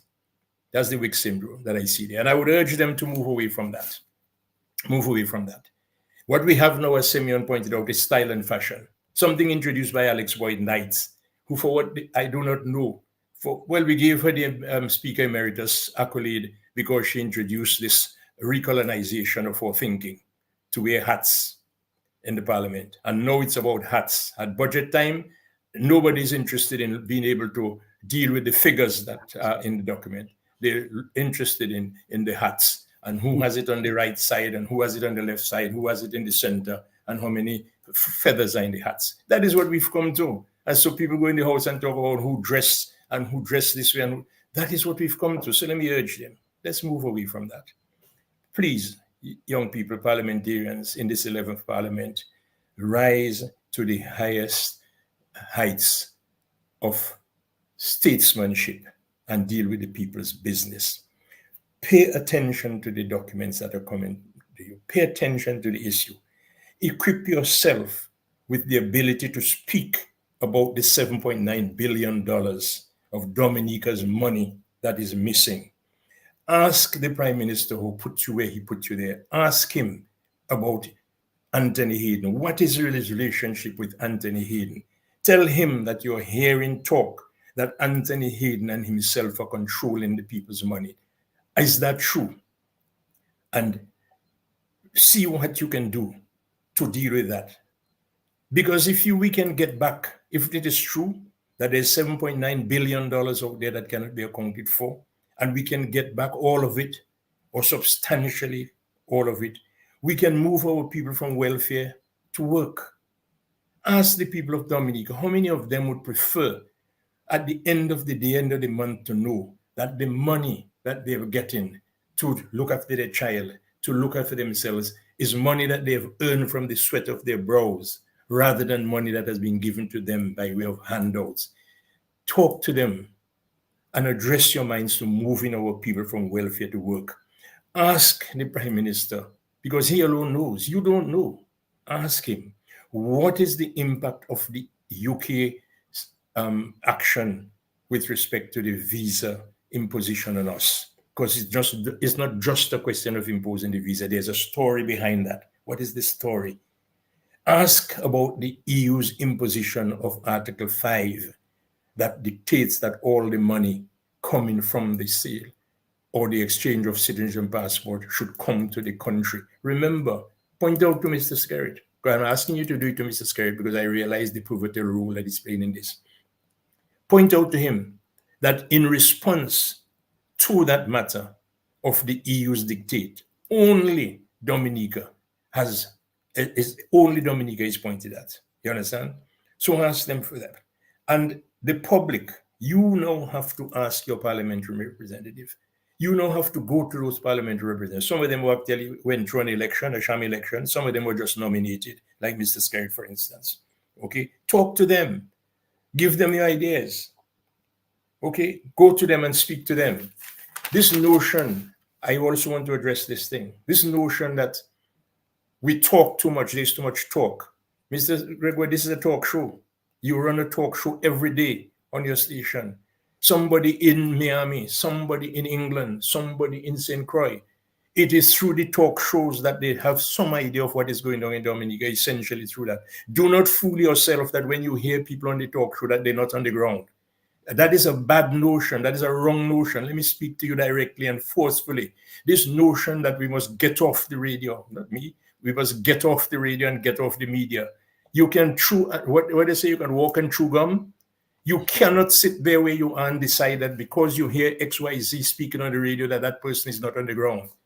That person has to be on the ground, has to be about, and much more than that has to be done. But you yourself have a role to play. You who is a Dominican, you're Dominican outside the Dominica, you're Dominican in Dominica, you have a role to play to get that message. I would urge, if I had the authority, I would urge the organizations that I am associated with to go out there right now, pick up all the issues that are around there, and mount a major people's public rally, protest, or whatever, to get the message out there that we are dissatisfied with all these things that are happening here now. All the organizations involved.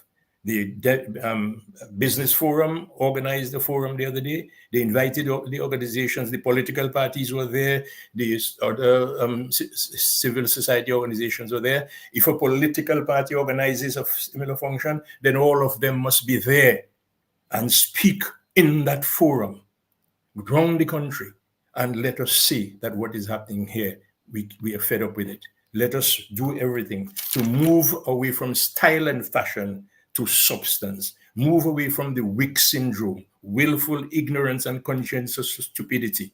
Let us address the issues. Read the documents that come to you, members of parliament. Read the documents, understand them. When I hear a minister challenging a opposition parliamentarian with respect to his comments about the marina, and the parliamentarian asks, well, did you read the document? And there's silence. No, they didn't read it.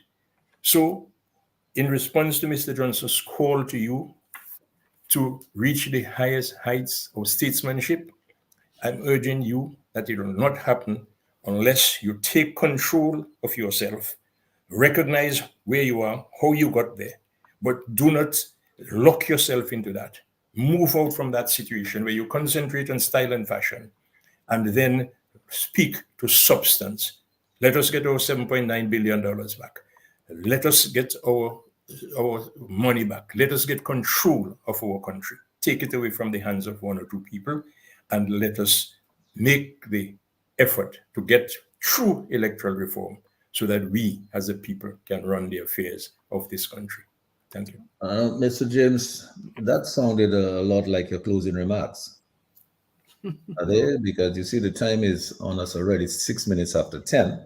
I don't know if there's anything else you wanted to add to that as we close. No, it's up to you, Mr. Gregoire. I would just say good night for my closing remarks when that time comes. Well, because the time is coming now. So, Right.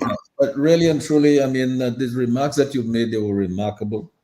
It really tells a whole picture, of the lifestyle thing. What is going on in the parliament now is not really what should be happening. That is what not parliaments are made for, right? And the whole question of a career in public service is you should be in public because you want to serve people. So hopefully the young people will get the message. And particularly, Mr. James, I hope that the Speaker of the House, Mr. Joseph Isaac, who I know very well, I hope he listened very carefully to all the things that you've said, all the advice you gave him. And I hope he takes them on board in a good way and try to see if he can improve the proceedings of the parliament, because it is not good now. Anybody who's listening and watching from a distance can see that it is really not good. It doesn't look good, and it's not really getting the result that a parliament is supposed to get. Simeon, I wanted to go to you because you see, as we're really winding down now, and I want you to make your final remarks as we start closing up. Well, okay. Thanks for this opportunity, but I will want to end how I began. And I want to end with the same phrase that I began with, the urgency of the now. The urgency of the now. The urgency of the now is that Dominica has to be saved. The urgency of the now is that there must be a turnaround in the way things are done in Dominica, particularly with respect to the governance of this country, to the administration of the country, and to the management of the country. Because right now, Dominica we don't have a government. Okay, I'll say that clearly. When one understands what governance is and the style of governance that we have inherited from the Westminster system and what we have historically been, we don't have a government now. Okay, we have a band of opportunists who use their position of where they are now to exploit their privilege, to exploit their opportunity, and to exploit the power that they have, not for the benefit of the people, because governance is about the people. That's why we get the word politics. And often when I hear people say they're not into politics, I become very annoyed, because politics is about people.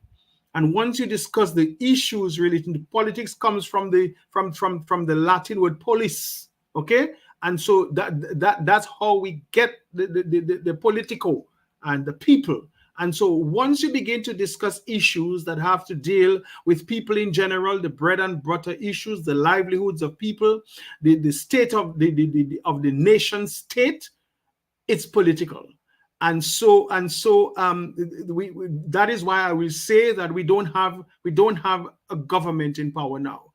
So we need to the urgency of the now is to restore good governance. The urgency of the now is to restore good administration, because apart from the people who serve in the elected offices in Dominica undermining the very essence of the political, we have administrators who don't understand that they need to hold the politicians to task. They need to hold the fire to the feet of the people who represent the masses of the people. And so we have permanent secretaries, we have government officers, we have people in the administrative sectors of government who are basically yes men, who do not ensure that the directives from the political directorate is one that is keeping in line with the constitution, the laws of Dominica, the standing orders of government, and the general orders and the financial store rules and regulations upon which we can have good governance. And then the administration of the country is in status, the management of the country is in status. When we see what has happened to our passports, we have unaccounted monies out there for the sale of a very citizenship that we don't know what it is. And we have a speaker coming in the House of Assembly and tell us we're not selling passports. Well, what it is, it's an exchange of an item for money. That is if he says he has a master's in economics, he should know that once you sell a commodity for an exchange for money, it's a sale of an item. And so we are selling our passports. This is badly managed. The economy of the country is badly managed. We don't have any productivity. There are very little industries in Dominica, be it light or heavy manufacturing industries. We don't have any productivity. We export very little. Agriculture is on the wayside. We speak of tourism, but we don't see the results. Our cultural industry is waning without any creativity and the necessary supports that we need. Our human resource base is leaving Dominica in droves, and we are left with bouillon artists, and there's very little involvement in sports and culture and everything else to empower the population. So we need better management in the country. And I would want to say further that in closing, we need the urgency of the now is to ensure that the people of Dominica take the future of the country into their hands, right? That we cannot be blindsided by little boys with toys sitting in the House of Assembly and in Parliament doing what they want, because that is not how a country should be managed. And so the people of Dominica, the young people of Dominica, the masses of the people of Dominica must understand the urgency is now. The nurses at the hospital who are struggling to get medical supplies to take care of the sick people of Dominica need to understand the urgency is now. The policemen who have allowed themselves to become mini Toto Makuts and Mongoose gang without understanding that their responsibility is to protect and serve, the urgency is now. The teachers in this country who need to have a better understanding of the historical significance where we are now, so that the generation whom they are teaching would come to inherit a society that is healthy for they themselves. Because when they get old, the young people whom they teach today are the ones who are going to, the urgency is now. The churches, when I think of the credit union movement that was founded by the Catholic Church, Sister Alicia, and people like my father and Mr. Robinson and Mr. Elwin and Mr. Kenneth Richards, who started the credit union movement for the poor people of Dominica. And we have had many poor people of Dominica who have utilized the credit union movement in their villages and in their rural centers for the development of their families and their communities, is on the way to being highway robbery, with massive fines being imposed. The Catholic Church needs to understand that the urgency of now is upon us. The Evangelical Association, all those people who want to be neutral and apathetic to what is happening in Dominica and walk with their heads in the urgency is now. And the urgency is now because we do not want our country to come into a situation whereby when we look tomorrow, we don't have a country. And the urgency is now to send a clear message to the ruling elite, both to the ruling elite and the political directorate, because behind the political directorate, there is a subtle ruling elite who are benefiting from the misdirection of the political. Make no mistake about it. The political directorate we have in power today is not existing just like that. We have a ruling elite who are benefiting from the spoils of the mismanagement of the country, and will just be there like lame ducks. I'm waiting for the opportunity when it comes again for them to think. So the urgency is now. The urgency is now. The shopkeepers, the people who are working in the banks know fully well that they've seen the savings of Dominicans. They've seen the financial resources of Dominicans before them every day. And so the urgency is now, because when the economy goes down, our banks will close down. The urgency is now for the fishermen who need to understand that they need to be more empowered so we can capitalize on the fishing industry in Dominica and make it something that is marketable. The urgency is now because we're importing too much water from other Caribbean countries when we have 365 rivers that we can bottle water in Dominica to export, even if it's to one supermarket in China. The urgency is now for us to stop being silent, for us to recognize that what is upon us, as Mr. Johnson said at the very beginning, dark days and dark nights are ahead of us. And the urgency is now for us not to be ambivalent and to take hold of our country. But in closing, I have hope. I have hope because when I look at countries like Kenya, who had almost gone over the precipice, El Salvador, Dominican Republic, Romania, Nigeria, Botswana, Rwanda, many countries around the world who had bad governance, who were almost brought to ruin, the Philippines, Malaysia, who were almost brought to ruin because of bad governance, the people recognized the urgency of the now, took charge of their destiny. And today, Kenya is the fastest growing in the country in Africa. El Salvador has become one of the most thriving countries in Latin America. Rwanda is one of the most burgeoning and promising countries in Central Africa. Malaysia and those countries are countries that are examples of economic revival in the areas of the world. But it takes the people to realize the urgency is now. Yes, and thank you, Simeon. Dr. Andre, yes, the urgency is now. And one of the reasons is because we know that power corrupts. And we know that the longer people stay in government, the whole notion of absolute power corrupts absolutely. I believe the urgency is now in the sense that, you cannot leave a government in power for 23 years. It is really time to make a change. Should have had a change already. Because the results that we're getting is clearly part of the reason for that is because you keep a government there too long. You see what is happening?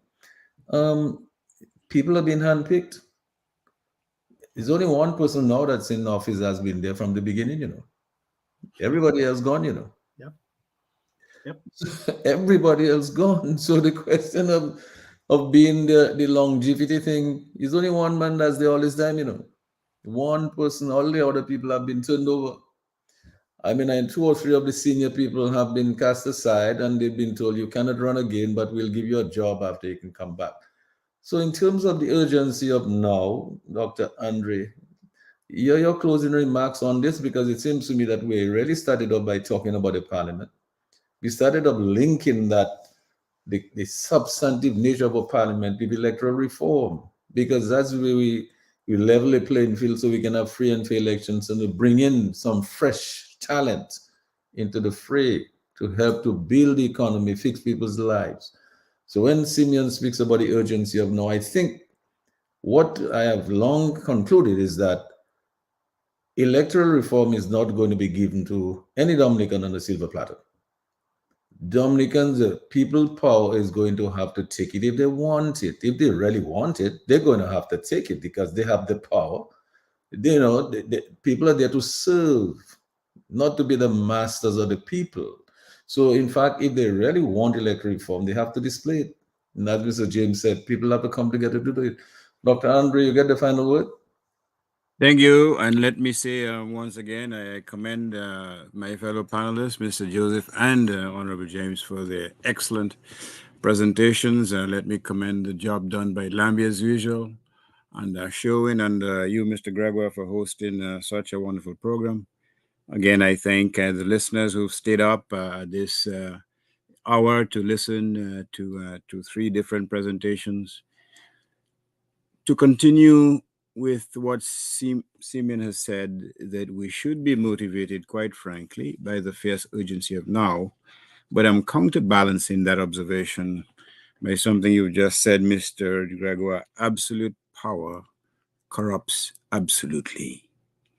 And I say that because, in my respectful view, to call on these parliamentarians to appeal to the higher moral standards, as wonderful as that sounds, is nothing but sound and fury signify nothing. It ain't going to happen, folks. Why did the leader appoint a host of young people to sit in parliament? For what purpose? To develop them, to develop their independent thinking, or to become the choir, the echo of everything that he wants to do and everything that he says to be done. So it seems to me, to the extent that we're appealing or we're trying to find solutions or alternatives to what should be done, we should hopefully advocate something we can call a people's parliament. Because the present speaker ain't going to change his ways. He's not going to risk the benefits he's derived by trying to be fair, trying to be impartial. Are you crazy? He's not going to do it. Do you think it's coincidence that none of these rejected ministers, with the exception of one, Matthew Walters, has come up and spilled the beans? No, because they're receiving and they continue to receive salaries on the backs of Dominicans. So patriotic Dominicans should develop an alternative, a people's parliament, where these parliamentarians, as part of a much grander movement, should take the discussion and the debate to the people in various constituencies in various parts of Dominica, should organize half-day sessions to present without any fear of interruption or bogus accusations of imputing improper motives, to bring out the message of redemption, economic empowerment, to give people the hope and to motivate them that they have to take a stand to protect what is theirs. Now, I don't know how much preaching the Wesley people need, given what has happened to their village, for God's sakes. I don't know what type of messaging the Possible people will need, for God's sakes, given what they've lost. But the inescapable fact is that they still cling tenaciously to those who oppress them. So in my view, we should be looking beyond Parliament in terms of reaching the people and making them understand what's at stake and why we should engage them at their own level and in their own communities. Because they have to understand that a measly handout of $300 from a red clinic or whatever color clinic, a little shoot of rum in a local rum shop, whether from Calabishi or from Portsmouth or along the way, ain't going to help them in the long final run. It will not. Because again, Mr. Gregoire, look at what these foreign persons have been given, have earned on the backs of what? Local truckers, members or workers of the Public Works Department, who are literally begging for jobs. And looking at these fellows, not only, Mr. Gregoire, are they given these foreigners enormous wages, but their taxes have been exempted. You understand that? At the time that they are crucifying the credit union movement with these onerous taxes, they are exempting these foreign companies from paying certain taxes, in one instance over $9 million. And they say that we need to raise revenue. while these folks just walk in and out of Dominica with briefcases full of ill-gotten gains. We need something or somebody or a group of leaders of Dominicans to say, I am the resurrection and I am the life of this community. And no one person can save it. It's a community of effort that will save it. And again, as I said, that salvation will not come from the parliament because we know what's happening. What is the ratio? 26-6. Go figure, Mr. G. Go figure what will happen when any type of legislation with respect to electoral reform will blunder into that house. It will be dumped in all these hats that are put on parade, with all these feathers plucked from little chickens or poets in Dominica, with all this pappy show mentality, with all this blatant and cynical effort to mimic. We are mimic men, according to V.S. Naipaul, to mimic what we see in terms of what goes on in England. That is what we've come to, because many of these folk have now joined forces heartily and gladfully as part of the nouveau riche. The nouveau riche. You see, in the old days, we used to talk about the bourgeois and how selfish they are. But today we have to face this reality that what we are bearing witness to pales in comparison with what went on before, because this is a new level of selfishness on the backs of Dominican people. And I'll tell you, the folks may not appreciate it, but it only the voices of persons like Mr. James, Mr. Joseph, a host of callers to the Q95 family, Mr. Gregoire, and others. Within your hands, and I'm not exaggeration, lies the hope and scope for Dominica's resurrection. Because without those voices, without those patriotic voices, without those dissenting voices, it will literally be ban mauvais, not only in the House of Assembly, but within Dominica. We have to keep up those voices because we have to expose what's happening in Dominica, and that's the main way we can serve to save Dominica, by motivating people to do the same. Nobody said it was an easy fight, because we rail against those who keep silence. But you know, growing up, as I said, there were certain hierarchies of power. We referred to certain persons as from good families.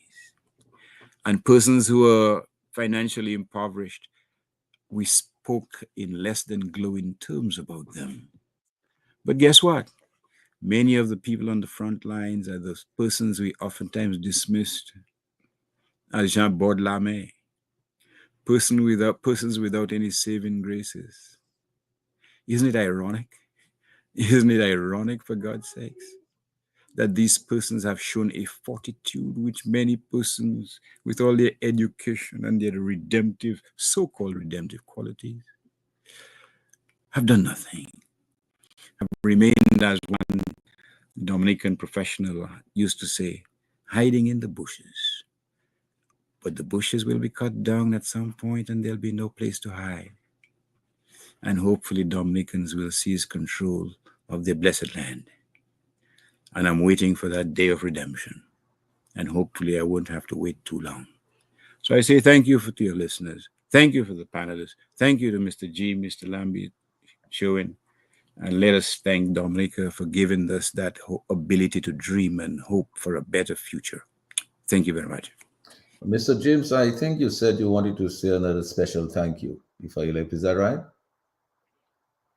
Yeah, your mic is open. Your mic yeah. Sheridan, all I want to say is good night and Yeah. thank you and everybody else, and to urge as many people as possible to join Mr. Julian Johnson in being prepared to speak out with his analysis of the situation.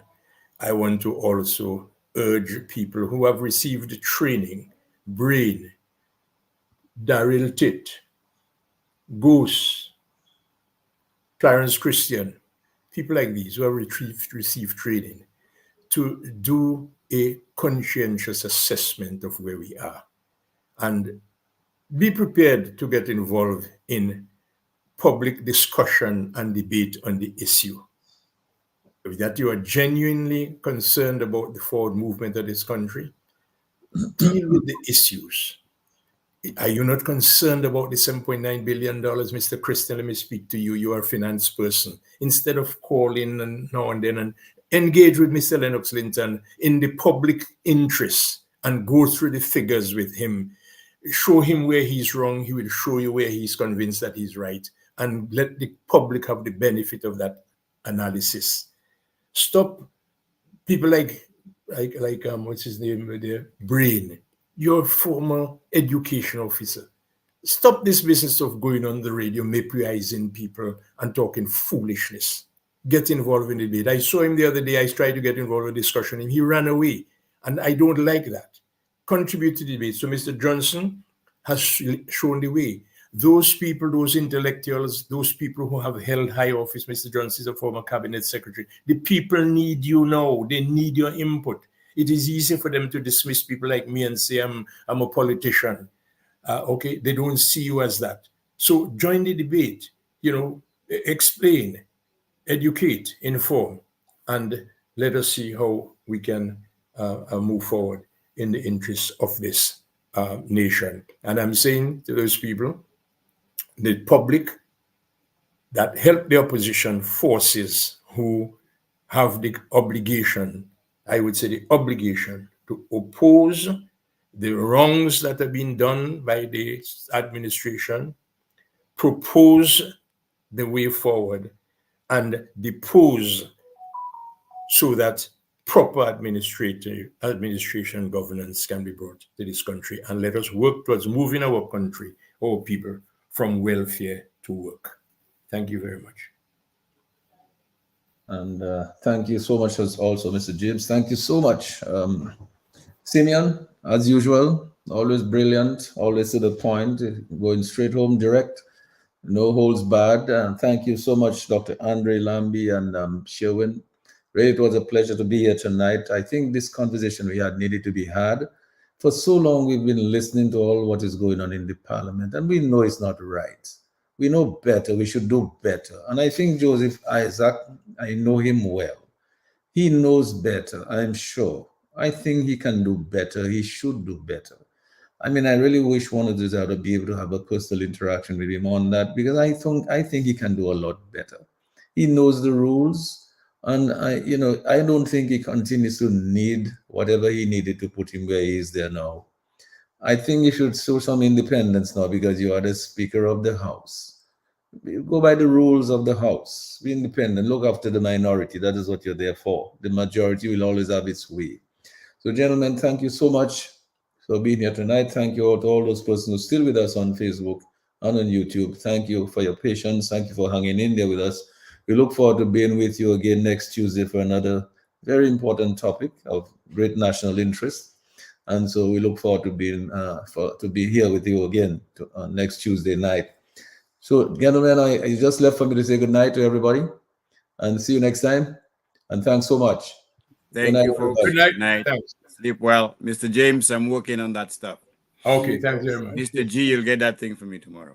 Yes, excellent. Makes a lot of sense. So, take care, Mr. Joseph. Simeon does not give anything. Simeon, you're not giving. Well, when you have everything, what the hell? What else do you need? So, what do you know? Grace and peace. Okay, Lambie, must give you a show. Thank you. All right, see you guys. Take care, everybody.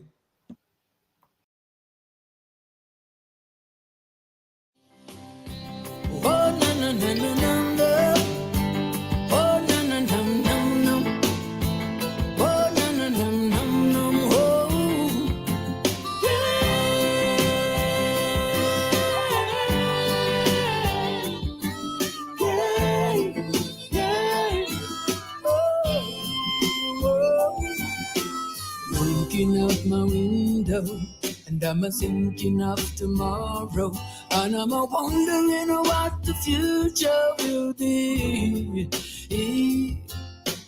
Thinking of the children who are the victims of oppression, beaten down by wars and eaten up by starvation. I'm saying, when we, the this ugly world be over, and the children can go out and play. I wanna see when we all oppression will be done, and the people will rise up and say, freedom at last, freedom at last, so free, freedom has come, freedom has come, oh yeah. Sure heart, sitting in seclusion, and I'm in my meditation, and I can hear the voice of the sufferers cry for justice. Ooh, another ugly war is a raging, threats of nuclear war is arising, and the world is gripped by fear of mass destruction. I'm saying, when we this ugly world be over, and the children can go out and play. I wanna see when we all oppression will be done, and the people will rise up and say, freedom at last, freedom at last. So free, freedom has come, freedom has come, oh yeah, oh yeah.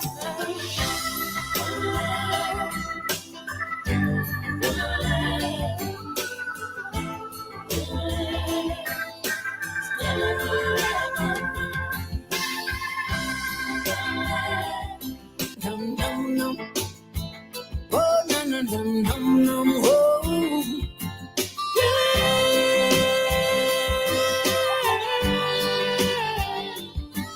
yeah, yeah, oh.